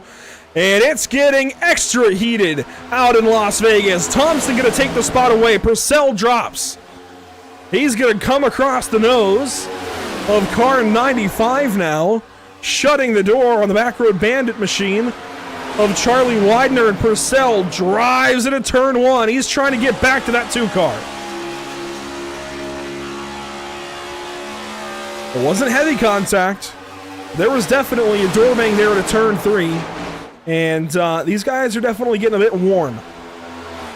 On the racetrack, under the collar, 121-degree track temp, and big move here. Christopher down to the apron. Finnegan down there, Bissonette down there. 4 wide, maybe to turn 1. That's rarely going to work out, but Bissonette, massive send down low. He's going to slide job on the 6, slide job on the 155, and Bissonette has come alive once more. That was nearly 6th in that corner alone. He's looking for 6th now, down on the inside of 3 and 4, but Millfelt up top. He'll hang on. Bissonette sideways, and will drop back down in front of Finnegan. Oh, wow. Exciting handful of laps. Widener back into the top 5. He looks on at Purcell and Thompson, wondering maybe if both of these guys could kindly hop out of the way. Purcell, that's free out of turn 4. And this might be the opportunity that the 95 car needs. He's going to work to the outside of turn number 1 and try to take that spot away from Purcell.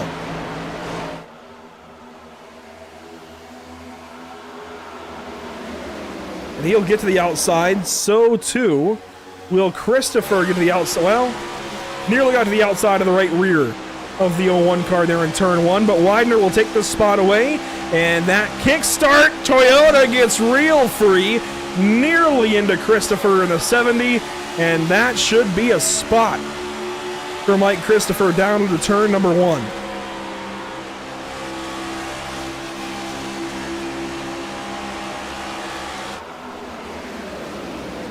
It'll be a spot this time down the backstretch, that's for sure. Christopher has got it. And Purcell tries to slot in line. He has burned those 4 Goodyear Eagles up. Finnegan now, working to the inside. God, these guys are putting on a show. Bissonette's back. The 6 and 06 side by side. And all of this has allowed Brian Smith to work back up to nearly a 2nd lead.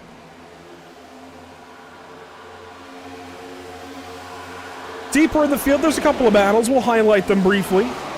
Tommy Taylor, we tried to take a look at the 57 car earlier in this race, but he rides now in the 17th spot, watching Timmy Harper and Adam Ball go after it just behind the 31 of Kevin Gunther.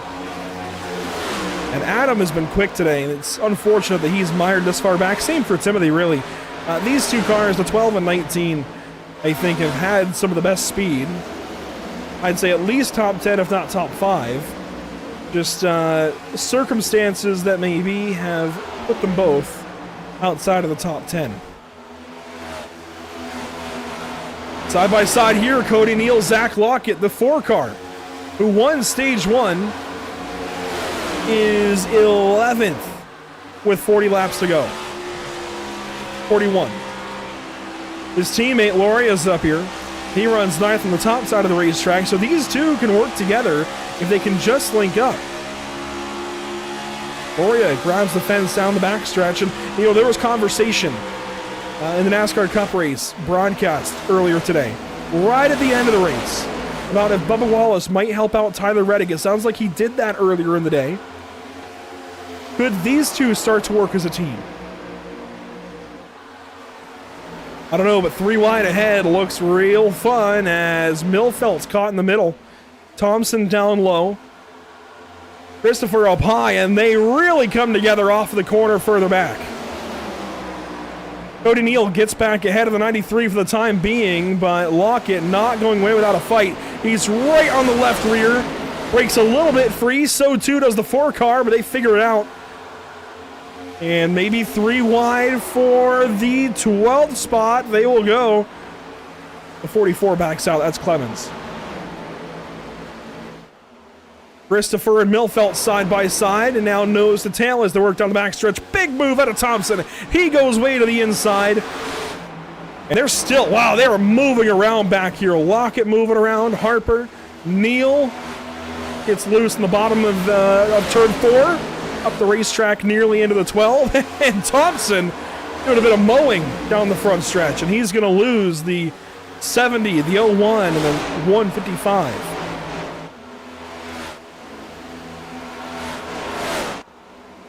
The action not calming down at all. Here's the battle for third, though.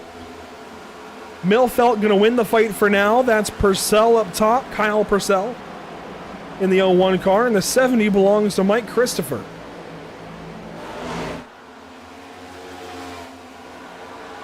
And they stay fighting. The 70 just will not give up. Oh my gosh.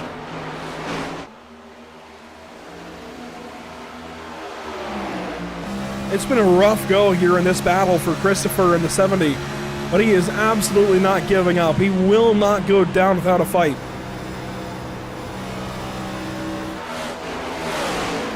Gloria right on the edge of the top 10. Thompson fighting back. And big move there out of Harper. He goes down to the inside of Bissonette on the front stretch. He'll nose ahead for the time being. 35 laps to go when we come back around to the stripe.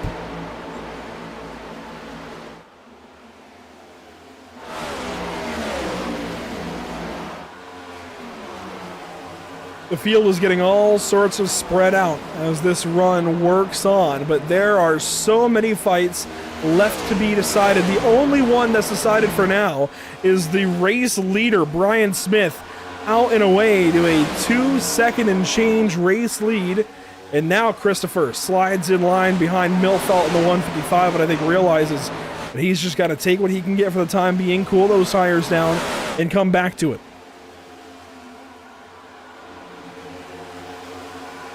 There we go, car stepping out. That's the 16 of Jennings racing with Lockett. And they'll race for 12th, 13th, 14th, 15th even with Kevin Gunther in tow. Whoa, big move. Bissonette down the racetrack and another. That's Clemens in the background. He goes through the grass briefly.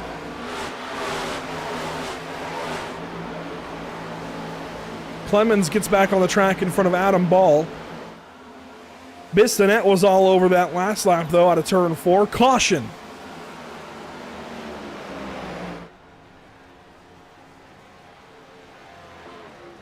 Tanner Dio, it looks like, slow on the front stretch.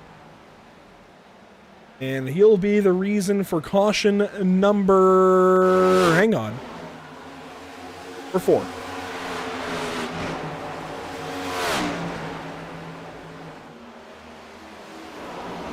Out of turn 4. Watch the number 20 down low. Oh, wow, Brock Hersey. That's not it.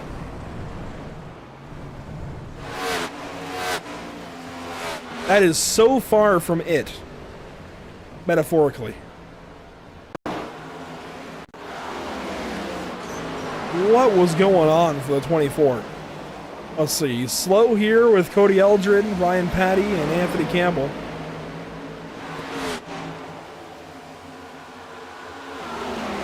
He's down low, committing to the pit lane.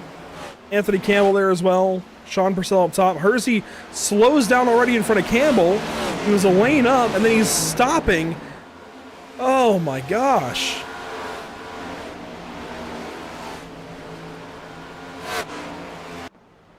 It's just not how you do that, unfortunately.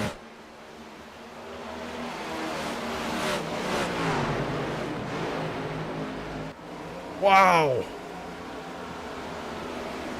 The 24, I mean, he hardly took damage, it looks like.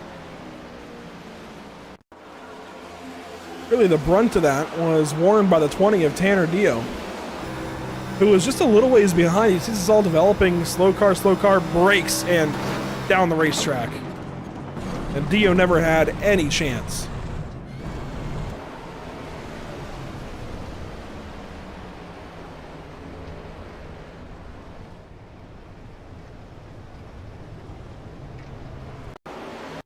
Let's go back and ride on board with Brock Hersey as all of this happens. I think this will be a big learning moment for Car 24. He entered on the bottom, the car pushed up, he's trying to work into the pit lane, keeps adding wheel, trying to slow down in front of Campbell, get to the pits, and then just slams on the brakes, and oh my gosh. I think he knew right away that he had done a little bit wrong there.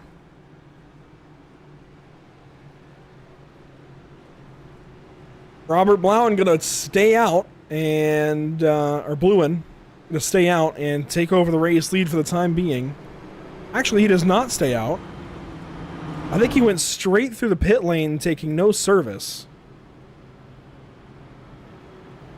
So if I had to guess, he has done that so that he can pit at the very end of this caution, which should turn the race back over to the 78 of Brian Smith. But now, everybody that I feel like is good and has speed, I should say good enough for the race win, is going to be right on Brian Smith.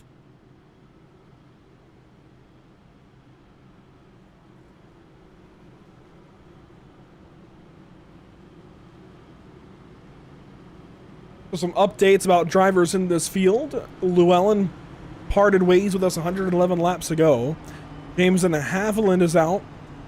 Kyle Corley has parked it. Robert Dials, Blake Hopp, Tanner Dio, Brock Hersey all out of the race.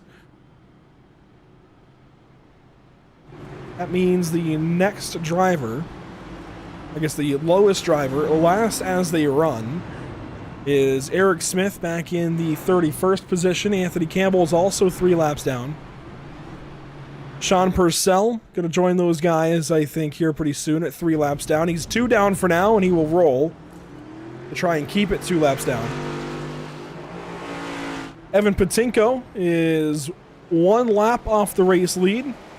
He'll get a wave around, and well, he'll stay 1 lap down, but he will then move around as Robert Bluen does come into the pit lane and take service.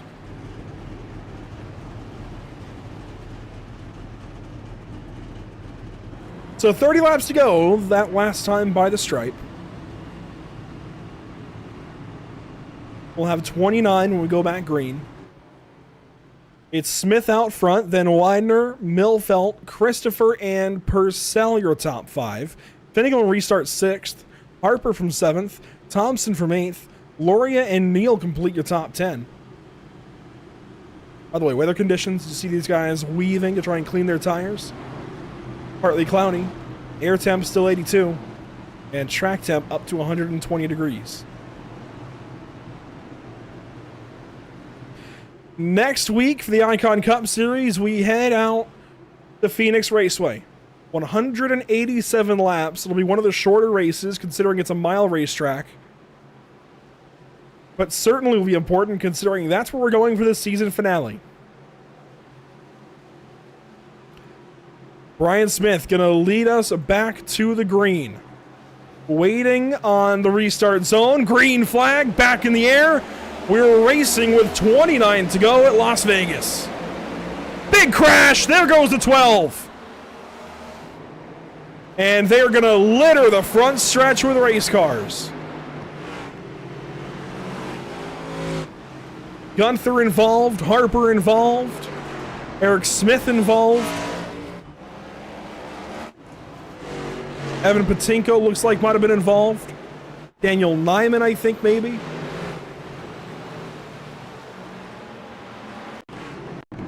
Right as we went green, here's the problem for the 12 car. He's blinking a little bit. They start to stack up on the bottom. Loria gets there, and because of the blinking for the 12, he was actually in those 2 cars. He was phasing into the car ahead, phasing into the car behind. And, well, that was a recipe for disaster for sure. Right there, yeah, they were intersecting. That was never going to work. It's off the nose of Loria. Adam Ball grabs the fence. There was a stack up ahead. Hanover Fist. Lewin, Teseo. Brock Hersey back in the race. And Eric Smith even. And the 79 is going to be involved. I think he might have been tipped by the spinning 12 car. Came back down in front of Patinko. I saw Joshua Clemens involved. Right on board. Oh, Jennings came down and about doored whoever that was in that Ford underneath him.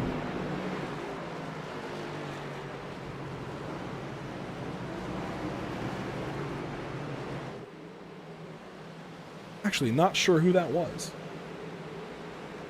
I feel like I've gotten pretty good at identifying who's who. But I'm not sure who that was. The 44, this is still a replay. The 44, it's the 57 car. Thomas Taylor. So this is the aftermath from what's happening ahead. They all start checking up. Jennings gets into the 57 car. Taylor goes for a bit of a spin and noses it into the inside wall. That's a bit of damage there for the 57 car. And we just sent cars everywhere. I think that's the easy way to put it.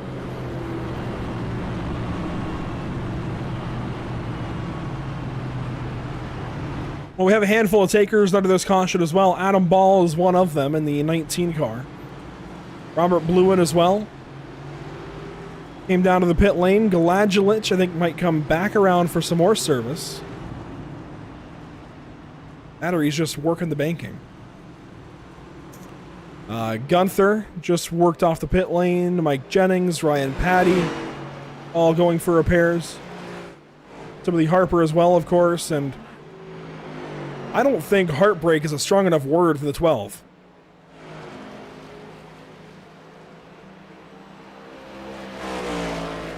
Drove back to the front after an incident, I think, with Loria again as well. I think that is the second time this race the 12 has gone off the nose of, or I guess off the body of the 67. I can only imagine the frustration for Harper. I don't think it was Vincent's fault in either case. I think, if memory serves me correctly, I think Harper got loose earlier and came down at Loria.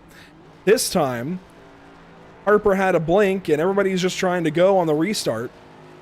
Again, I don't think I can blame the 67.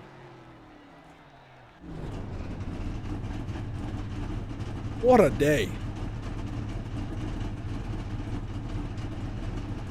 He should stay on the lead lap as the car shuts off while he takes repairs, but definitely a day changer there for the 12 car of Harper. And our race leaders now have another chance to kind of regroup, figure out what they're going to do on this restart. Positions changed ever so slightly. And as we take, I believe, the 1 to green signal, our field will double up with Brian Smith down low. Charlie Widener still up top. Michael Milfelt third. Michael Christopher still fourth, but then things change because Finnegan now is in the top 5. Loria will line up behind the 6 car in 7th, while the 01 of Purcell is moved up to the top of row number 3. He'll restart 6th. Don't worry, the keyboard fell. It's not broken.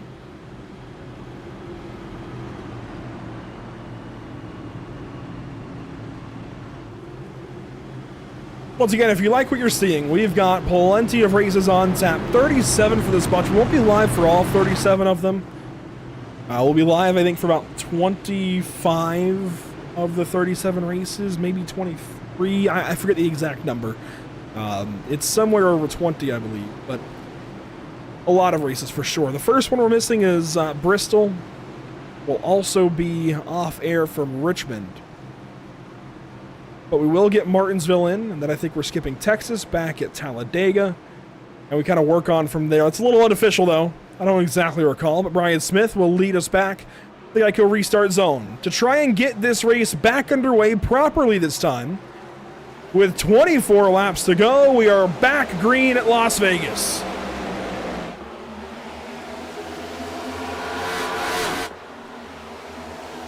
Three wide already. Kyle Purcell up top. Bissonette shoved through on the bottom side.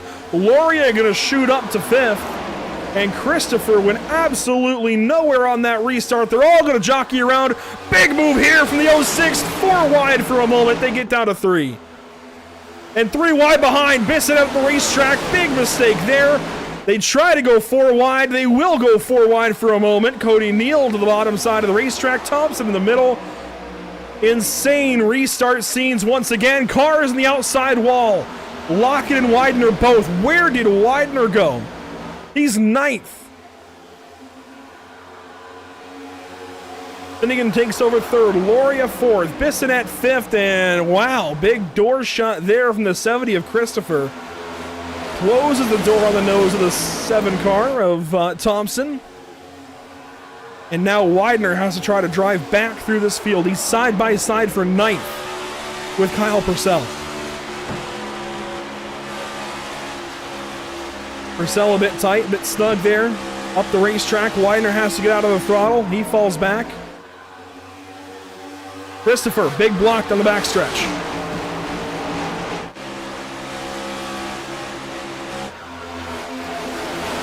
Bissonette up top, he's losing time. Contact maybe. What a save. That was a lot for a moment. Bissonette hangs on as Kyle Purcell goes purple from 9th position with 11 lap old tires. Bissonette, a little bit of contact, gets shaken up by the 7 car. And here comes Cody Neal. He's going to try to get Thompson going, and Thompson's going to go up and door the 06. Purcell's back. Hello. Got across the stripe. We've got 20 laps to go at Las Vegas Motor Speedway. Race 2 on the season. What a showing.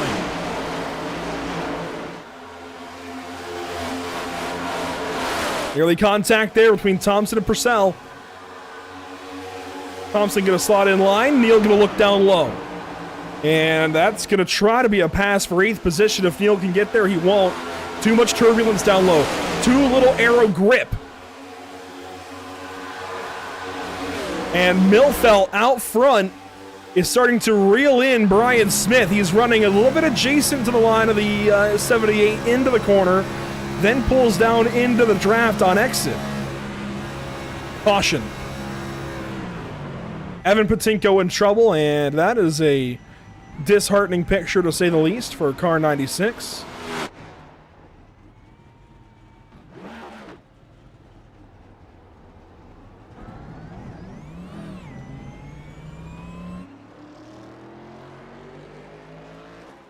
Steelmaster Ford Mustang brings us to a halt. Let's see how it happened. Gonna have to go back to the front stretch here in a moment. This is the back stretch. He's working with Daniel Nyman, Jacob Gladulich. It's the 14 right behind him with Gladulich, the 51 out front of Nyman. Gets loose out of 4, down through the grass, trying to hang on. Up the racetrack, and finally, I think just runs out. Does he get Jennings? Oh my gosh. Oh, does get hit by the 69 of Fist.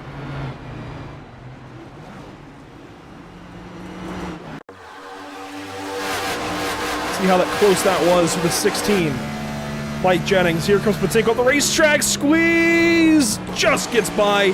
Has to use the outside wall, but I think the driver off the West Coast will take that as opposed to absolutely T-boning the 96 at speed.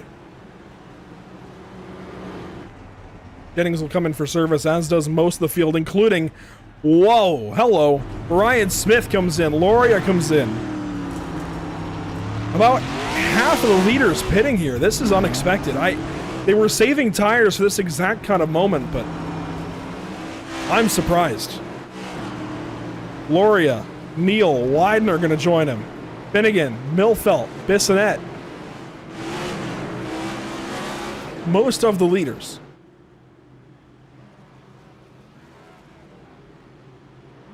Michael Christopher, though, has got at least one set of tires, I believe. I could be wrong. He could have used them all.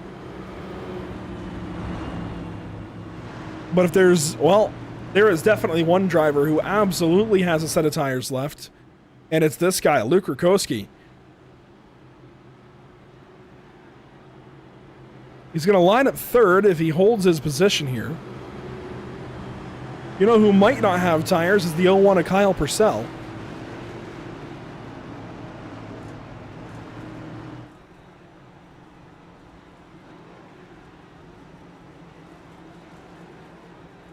Let's see if we can dial somebody up on this caution, as if he is in the league Discord. I don't think he is. I was going to talk to the 70 of Michael Christopher. I don't see him. Which means, I guess, next best option.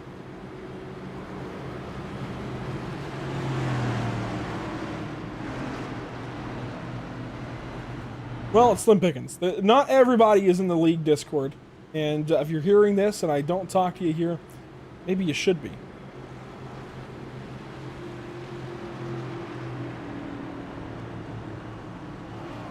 We can go ahead and grab somebody who has had a frustrating day, and that's going to be Timothy Harper, who has definitely had speed throughout courses of this race. But Timothy, as we work another caution here inside of 20 to go, it's been a great day, then a not so great day, then another pretty good day, and now kind of an awful day. What's going on for car 12? Yeah, I'm down on a little RPMs here, so I don't think I have anything left. No, I mean, I was fine after that first little incident that I got loose off of. Had rebounded and felt like I was in good shape, and felt like I had, you know, a top 2 car at least. Try to catch Brian on the long run. I had a great long run speed, but things just got a little messed up on that restart there. I feel like I got just hooked, I guess. I don't know if you've gone back to look at the replay yet. That blink that, I don't even know if you realized you had, there was a blink just out of the restart zone, which kind of had you phasing in and out of cars, which I know is not a great thing to hear because there's even less that you can really blame. How frustrating is that? Mid-race, you've driven back through the field. Towards the end of the race, too, you're in stage 3, you've driven back into the top 10, and suddenly your race is all kinds of, well, not good all over again. Yeah, I mean, it's definitely a bummer. Because like I said, I feel like I had a top 2 car. You know, just Brian was, you know, the fastest. I feel like I could catch him on a long run, and just a bummer overall. I hate it, but proud of my team for the speed we had today, and just try to get as much position as we can and move on to next week, I guess. Well, Timothy, good to talk to you. I believe you were down there with Cameron Thompson, right? Yes, sir. All right, well, best of luck to you. Thank you. We've seen Timothy on Facebook and have certainly noticed his social media presence and the fact that he's putting in that effort. Unfortunate that he's caught up in these couple of events, couple of incidents at the back end of this race. But the last time by the start-finish line was 15 to go in this 160-lap race. 5 cars on old tires at the front of the field, including Christopher, Purcell, Rakowski, Taylor, and Gladulich, and the green flag is back out. 14 laps to go at Las Vegas.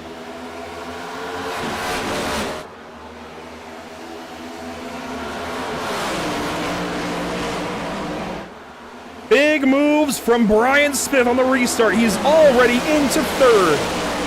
And the 78 is going forward. He's going to shed most of the rest of these guys who have tires, except guess who? Vincent Loria, who started second place. He's now side by side with Luke Rakowski and trying to shed the 33 car. He's not done it just yet. Luke is definitely putting up a fight. Brian Smith, though, brings it right to Kyle Purcell, goes up underneath, and passes the 01 car, just gets clear out of turn 2. And now sets his sights on car 70, going to drive it into turn 3. It'll be 12 laps to go this next time by.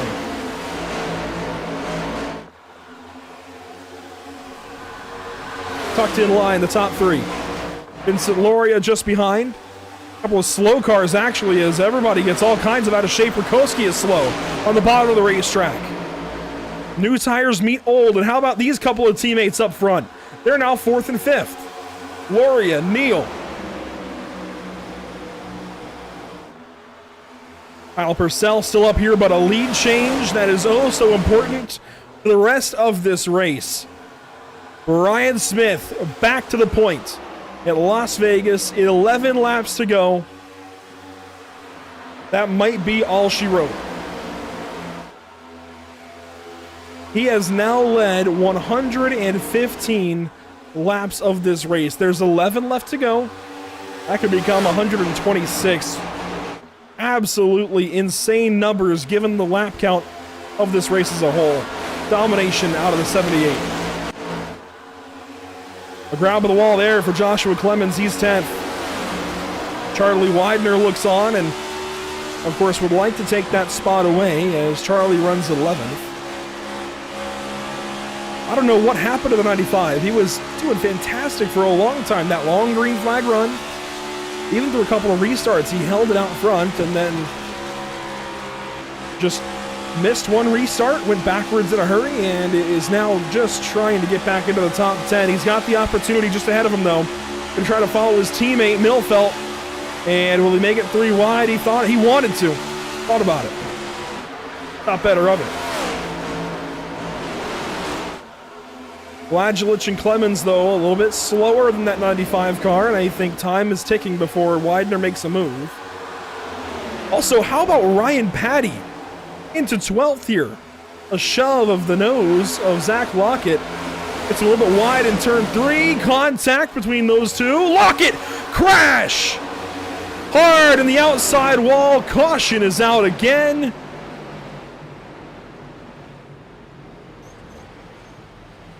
And just like the draft pick of Marcus Mariota,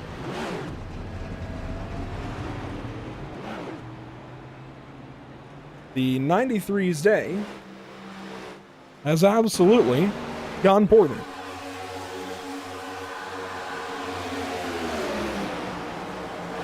Bit of a shove there into turn 3 for Ryan Patty. Here comes Thompson. They get checked up, and Thompson tries to go to the outside and then just comes down across the back end. I don't know what was going on there. Just came back across the back end of the 93 car. And Lockett is more or less out of it.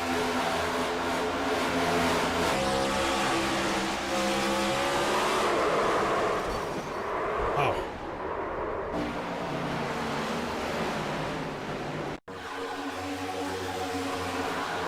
Go on board with Cameron Thompson.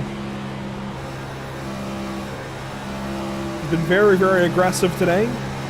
Has looked at the inside, they check up, and just... I don't know if there was enough time, really, for Cameron to react properly. I feel like at first, the first couple of views we saw, there was definitely time. That view changes my mind a little bit. Just a tough spot regardless, as Harper works into the pits. And we go back to caution flag.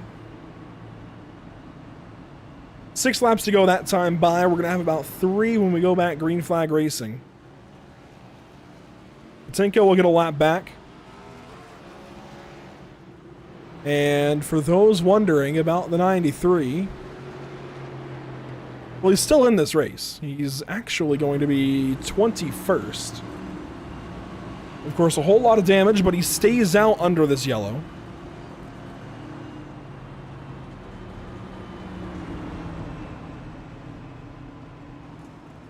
And teammate to the drivers 99 and 10, Zach Lockett, in trouble here towards the back end of this race. We'll talk to driver 93. We talked over the back end of Daytona a week ago. Zach, what happened there? Yeah, lost, got a little bit tight coming out of the turn there, racing really close with Patty. Didn't mean to get into him there, but yeah, I think it's more of a racing deal. I know the 7 couldn't really check up there in time. We're all jockeying pretty hard for position here with 5 left, so no blame to him, but sucks that was running around the top 10 all race, and then that happens there. But gonna try to get a few back here, and at least salvage the day a little bit. As high as fourth at one point, you of course started in the top 5. It was a solid day going early. What kind of derailed it and even put you in that position to begin with? I think just towards the later end of runs, I mean, your tires fall off a pretty decent amount here, and there was just times where I had to check up behind some guys and just kind of try to take care of my tires a little bit more than I wanted to, and some people got runs around me, and just fell back there a little bit, but yeah. I know we talked after Daytona a week ago, sounded maybe a little bit apprehensive about some of these intermediates. Do you feel good about the intermediates now that you showed some speed and of course have something to build on? Oh yeah. I feel great about this the cookie cutter intermediate tracks, Las Vegas, Kansas, those kind of tracks. Phoenix next week will be a bit of a challenge, but no, I'm sure I can hang around here the top 10 for most of these tracks, intermediate type tracks. But yeah, I just kind of upset there, ran a good race for 155 laps, and then one little small mistake. That's how it goes, though. That's what it was. Thanks for correcting me. It was Phoenix you're apprehensive about. Well, best of luck to you. Hopefully we're talking to you at the end of that Phoenix race. It's gone a little bit awry now, but best of luck. Thanks, man. Zach Lockett lining up 21st for the time being. No pit stop under this yellow, despite the crash he was just in. And we will go 4 to go this time by, which means we should definitely have 3 laps to go when we go back green. And admittedly, at first, it looked like there was all the time in the world for Thompson to react. I think watching it from his perspective changes that a little bit. You can see how quickly that all happened. And that's why we take replays. That's why we do it. Well, this is your last opportunity. For those of you watching on whatever platform it may be, let us know who you are pulling for on this restart. There's a bunch of you over on YouTube that I'm watching. A bunch of you guys watching. I don't know who to go with. I have no clue other than the 78 who could win this race. Brian has been the absolute best all night long. But, being that it is a restart, we have seen some crazy moments so far tonight. I think it's going to be tough to get to the 78. He's, of course, got the advantage of restarting this race on his own cue. There's a lot of hungry drivers right behind. Mike Christopher, Kyle Purcell, Vincent Loria, Cody Neal, Nathan Finnegan, Justin Bissonette, Michael Milfelt Jr., Joshua Clemens still in the top 10, and Charlie Widener will line up 10th. One more opportunity for the whole field to try and topple the towering day that has been Brian Smith at Las Vegas. Into the Geico restart zone. Green flag is back out. Lane change out of the 70, and they are going to go 3 wide down to turn number 1.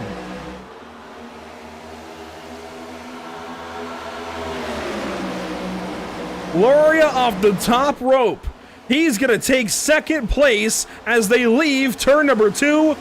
That was 3 laps to go. And his teammate's going to work the bottom. That's Cody Neal, stage 1 winner, way down low as they tighten up 3 wide. He's going to push the 01 into the 74 wide out of the corner. Massive, massive crash. Caution. Finnegan. Oh my gosh. Cody Neal's junked, Nyman's junked, Finnegan's junked. There's no drive for the 6 car. That is going to be day done.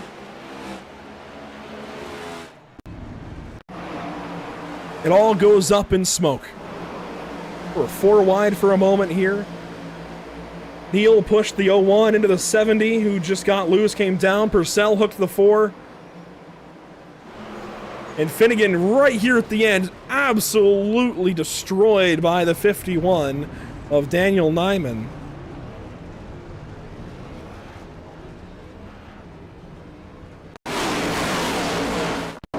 In terms of crashes, that was pretty spectacular.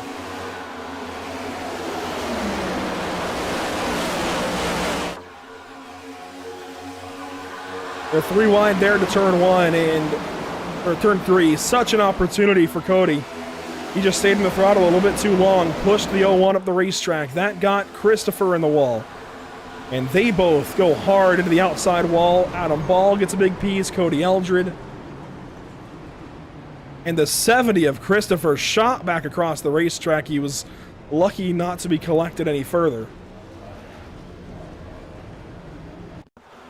What a huge, huge incident at the end of this race. That's going to wipe out 4 of the top 6 at this point in time, if not even more of the top 10. I mean, that takes out 3rd, 4th, 5th, and 6th from this shot alone. Bissonette's going to go right on by. He's on the bottom for all of it. Milfelt checks up. He gets through. Just unbelievable.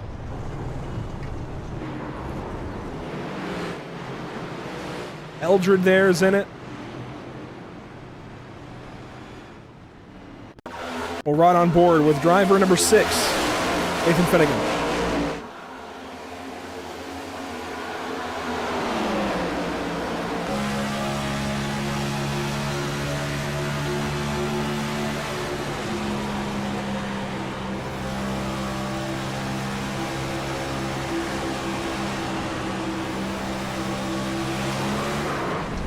Absolutely clobbered by the 70 to get this going for the 6 of Finnegan. Spinning.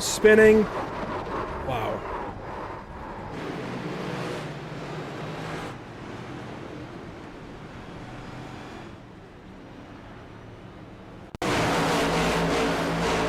And Daniel Nyman at the end. Let's see how he's involved in this. In the throttle a bit late, still kind of trying to get through the crash, and that could have been avoided, truthfully.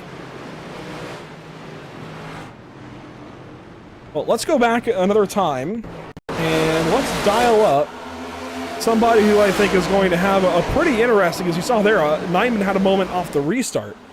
But let's grab our Stage 1 winner and talk to him for the 2nd time today. Was watching his teammate drive away, Vincent Loria, taking the 2nd spot. Cody, big incident out of turn 4. What happened?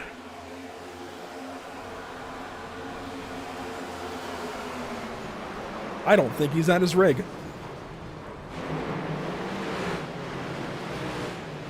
Where's it at? Oh, there he is. Where's it at? Oh. There's hello? Cody. Well, hello. A little unexpected, I think, for both of us. Well, try to talk to you about what the heck just happened out of turn 4. Cody, from your perspective, what happened? Oh, I was just super tight, and I was just trying to stay in it. Just a little unfortunate, but racing, I guess, right? That's definitely a valid statement. Is there anything maybe that you would take back from that corner, or is it really just racing at the end? I don't know. I probably should have lifted and just got out of it, because I probably would have got those guys anyways, given the tire advantage that I had on them, but it's whatever. We'll deal with it, I guess. Learning moment at the very least, but you and your teammate Vincent, tons of speed here today. Where do you go from here as far as the intermediates? It has to feel good to have all that speed.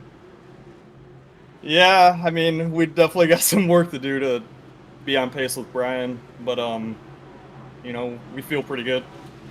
Well, Vincent still got a shot, so it could still be a team win. Congratulations on Stage 1, at least, Cody. Kind of a nice little thing to hang your hat on. Hopefully we'll talk to you later on down the road this season. Yep, thanks. Tough day there for Cody. Stepped away for a moment while his damage got repaired. But we have got a restart. A green-white checkered restart, in fact. If you go back to the Whiplash SimCam's race details, that actually doesn't tell us about green-white checkers. Well, we're along for the ride. First overtime restart. The Icon Cup Series in 2024. Big restart there from Brian Smith. Not so big restart out of Vincent Loria. And we're going to go side by side down to turn 1. Bissonette down low. The 06 has been all kinds of aggressive all day long. How about Clemens suddenly in this top 5? And everybody going a different direction down the back straightaway, trying to find something here for the end of this race. White flag is out for our race leader, Brian Smith. Crash in the back, Lockett. Do we get a caution? No. White flag is out for the leader. Brought to you by Whiplash Simcams. 3 wide for second. They check up down low. Bissonette jumped out of the throttle. The 70 way to the inside. He's going to come back onto the racetrack, but out front, it is all our pole sitter, our stage 2 winner, driver 78, going to victory lane at Las Vegas Motor Speedway. Congratulations, Brian Smith. And it's a massive accident with the 70, the 96, and more.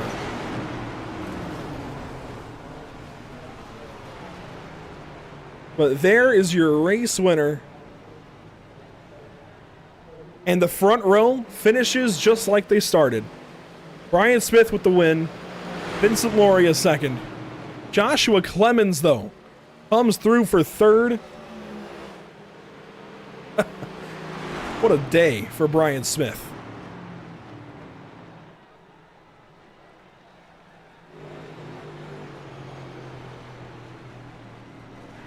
He'll get to burn it down here on the front stretch through all the carnage down on the track.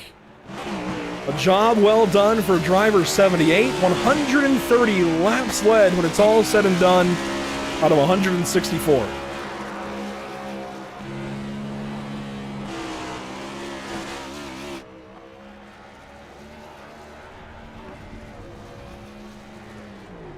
Burnouts that are well deserved. He was only ever as low as 16th. He never left the top half of the field. And Brian Smith is your race winner after calamity ensues on the final lap. And of course, we have to go back. What would we be as a broadcast channel if we didn't go back and look at that restart at least 1 or 2 more times? This is, of course, waiting on the restart to come around to the start-finish line and get back going. We'll let this breathe for a second, let everybody kind of breathe in, breathe out. First, I think you have to watch the 67, Vincent Loria. Smith into the restart zone. He's going to launch right in the middle, and Vincent was caught sleeping, and that is the difference, I think, certainly. I think Vincent had speed if he just could have been alongside the 78 car. There's contact there between Clemens and Milfelt. 3 wide behind these guys. Gladulich, Patty in the top 10. That's unbelievable.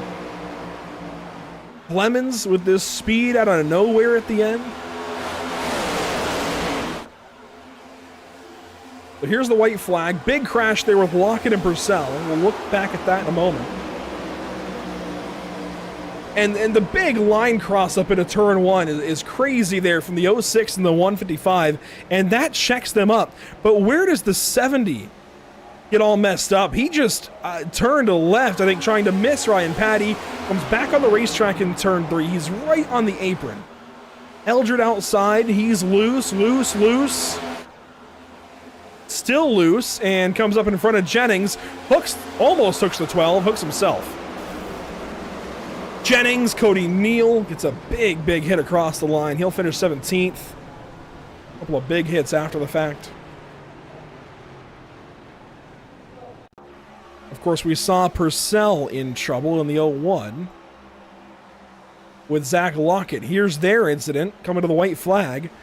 And truthfully, I think this maybe should have been a caution. They stacked up. Wow. What a hit. And we had just spoken with Lockett as well in the 93. Of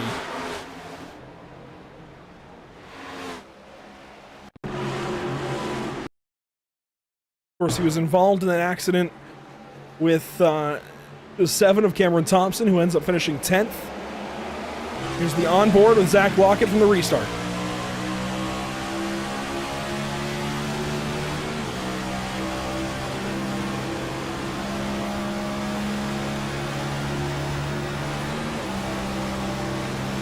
He's running around 20th.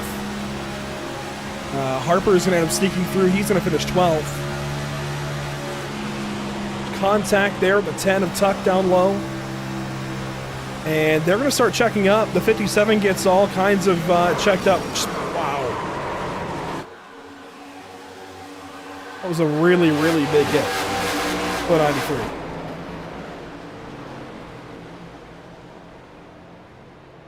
Well, we'll get a chance to talk to our top 3 drivers at the end of this one.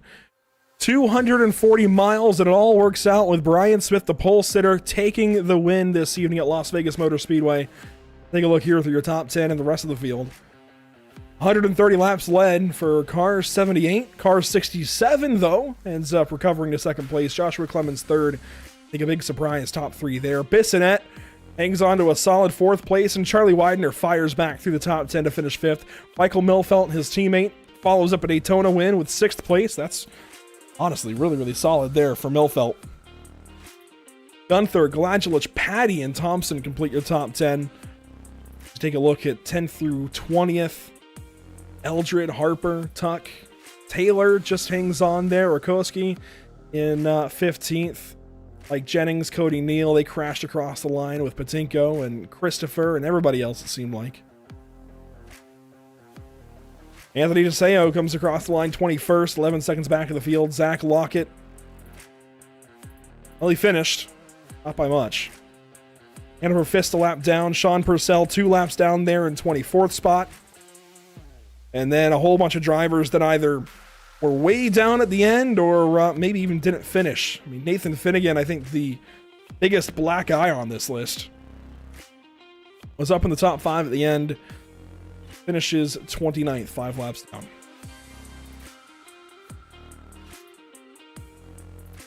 Well, it was a fantastic rebound by the 78 at one point in time to come back through the field to win stage number 2, and we're talking to him at the end.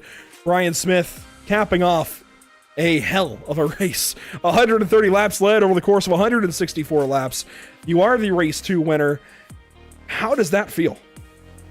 It feels really good. It feels really good when you come up with a strategy to not take a set of tires in the first stage, and that set of tires ends up winning you the race. So rarely in motorsports do things go exactly how they're planned, but certainly worked out for me tonight.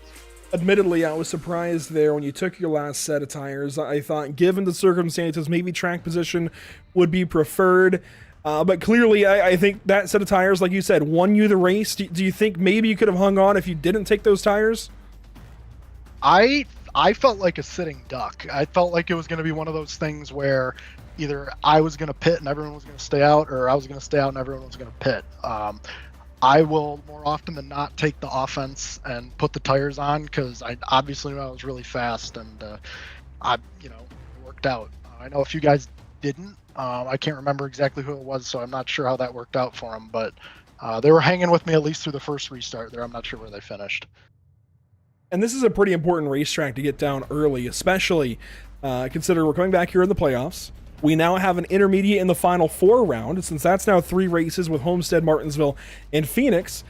And we go to an even more important racetrack, I feel like, next week. How do you carry this momentum into Phoenix, which is a Final 4 racetrack and just might decide the championship?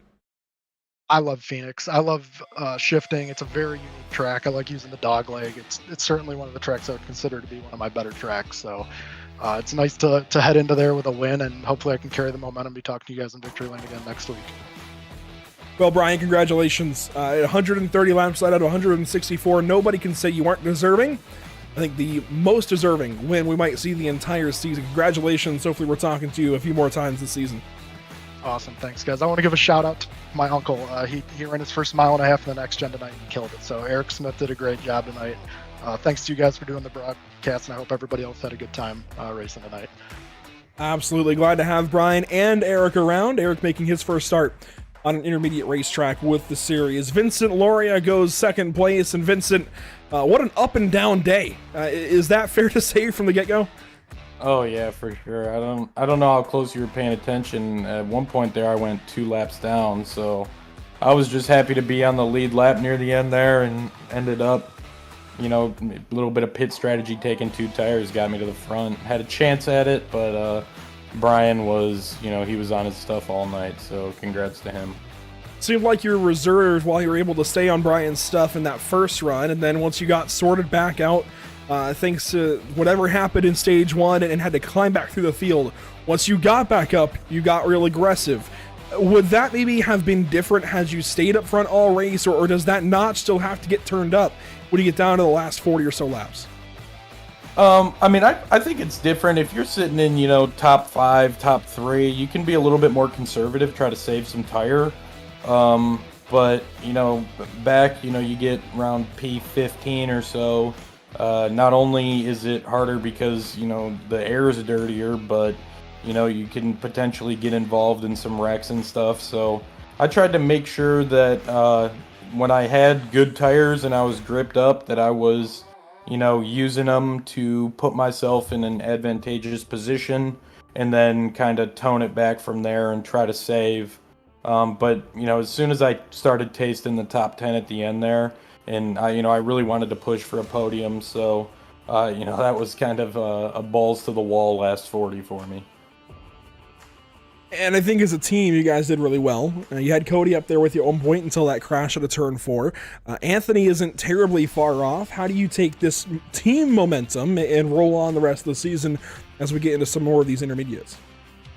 Yeah, we gotta, we just gotta clean up some mistakes from our side. I think we, have the speed to do something good here in the team standings. But I sped on pit road today, put me 2 laps down. Anthony had some unfortunate events that put him a couple laps down, and then Cody at the end there, that's really just a racing incident, but getting involved in something late's never good. So I think if we clean that up, we should be looking good here. I would super speedways are a toss up, but the intermediates and the road courses are my bread and butter, so I'm going to try to pull out a win here soon and hopefully lock myself into the playoffs. Vincent, good talking to you after your stage 1 win at Daytona. Hopefully you're back to the stage winning ways here soon. Best of luck, and solid day. Appreciate it, Andrew. Thank you. Vincent Loria, second place this evening. Josh Clemens, though, comes home for a very surprise top 3 when you look at the rest of your day and where you started even, Josh. It was a challenge, to say the least, it seemed like, here at Las Vegas. Yeah, it was definitely a story of a lot of adversity, but at the same time trying to meticulously get your way through, pick your spots when you can, and I got lucky at some other spots, so that's Vegas for you sometimes, It seemed like when there was chaos towards the middle or back of the field, the 44 was not far away. How did you get away from that? How did you distance yourself from that finally towards the end of the race and make sure you came home up front? Oh, it was just it was the way that it just fell at that point, and it was a wild ride. I mean, that last little caution where I kind of the seas parted and I just held the gas and Days of Thundered it through, and I was able to get to a nice spot with the last restart on the outside. That was pretty nice, and just pedaled it all the way home, and just beat out the 06 barely, but so you gotta take it when you can. Seems like maybe the pit stop TV decal on the deck lid there isn't giving enough horsepower. Where maybe do you feel like you can find some speed as the season goes on and try to make this, I guess, a full race effort towards the front of the field, as opposed to having to kind of come through the field after qualifying around 28th? Oh yeah, definitely. I didn't expect it to be as hot as it was. So during qualifying, got a little tight off of both the corners, so had to lift a little bit. But I felt pretty good otherwise. But I think it's just being there at the right time, and hopefully get to show off that decal a little bit more, and Well, hey, we appreciate it for sure. The extra TV time on our own TV, hey, we'll take it. Josh, congratulations. Top 3 is a big day, and hopefully it happens a few more times this season. For sure, thank you. Yeah, I'd like to thank the High-Side Hustler dudes for prepping me for this race, Taco Customs for making this scheme tonight, and yeah, thanks for Pit Stop TV for putting this on, and Ryan for putting on the league. It was super fun. There's some pretty good guys here, and looking forward to for the rest of the season. Solid day. Glad to have you here. Glad to talk to you. We'll see you at Phoenix. All right, take care. Josh Clemens in the 3rd position when it all comes down. to the checkered flag. What a day here at Las Vegas Motor Speedway. If you take a look at the race info, I mean, we're talking about 8 cautions over the course of 33 laps, 14 lead changes. That is a solid day at a mile and a half, an intermediate track, a cookie cutter, if you will. Awesome race. Really just awesome race. Everybody in this field definitely needs to pat themselves in the back and take this one in stride. That, of course, is race number 2, though, of a 37 race season, a little bit extra over what the NASCAR guys do. Next up, we head out to Phoenix, as we've been talking about, 187 laps. In a week's time, we'll see you guys there, of course. Let's take a look, though, at what's upcoming for us at Pit Stop TV as we head on out from Las Vegas. Wednesday, we head out to Daytona International Speedway for the first time, well, second time of the season, but for the first of 2 back-to-back weeks in Daytona Beach for the SARG Super Speedway Series. The Sim Auto Racing Group takes us to the Legacy Scan of Daytona this Wednesday, and we head out to Daytona proper the Wednesday following. Excuse me, right in between, we head out to Phoenix International Raceway, of course. Well, see, I slipped up. Phoenix Raceway, no longer Phoenix International Raceway. I know it is PIR, but now just PR, I suppose. March 10th, we'll see you there. That'll do it for us this evening at Las Vegas Motor Speedway. Really cool racetrack. Glad we got to get this one, of course, on the TV first, and glad it was so much fun to watch. I mean, what an incredible show. As looks like, there we go, the B-roll is catching up to us. What an incredible show these guys put on. If you want to see more of that through the course of this season, make sure to follow along at Pit Stop TV, Facebook, Instagram, Twitter, Twitch, YouTube, and Kick. That will do it for us. Race number 2 of the season. Thanks so much for tuning in. A big shout out to our partners, Whiplash Simcams, ATVO, CC's Business, making these broadcasts possible. And a big shout out to the groups at the bottom of your screen. In audio, ATVO, Whiplash Simcams, OBS, and iRacing.com. We will see you all next time from the virtual Avondale, Arizona. Race number 3 for the Icon Cup Series coming up in a week. Make sure to join us as well. Wednesday evening, the SARG Super Speedway Series heads out to Daytona. We'll see you there.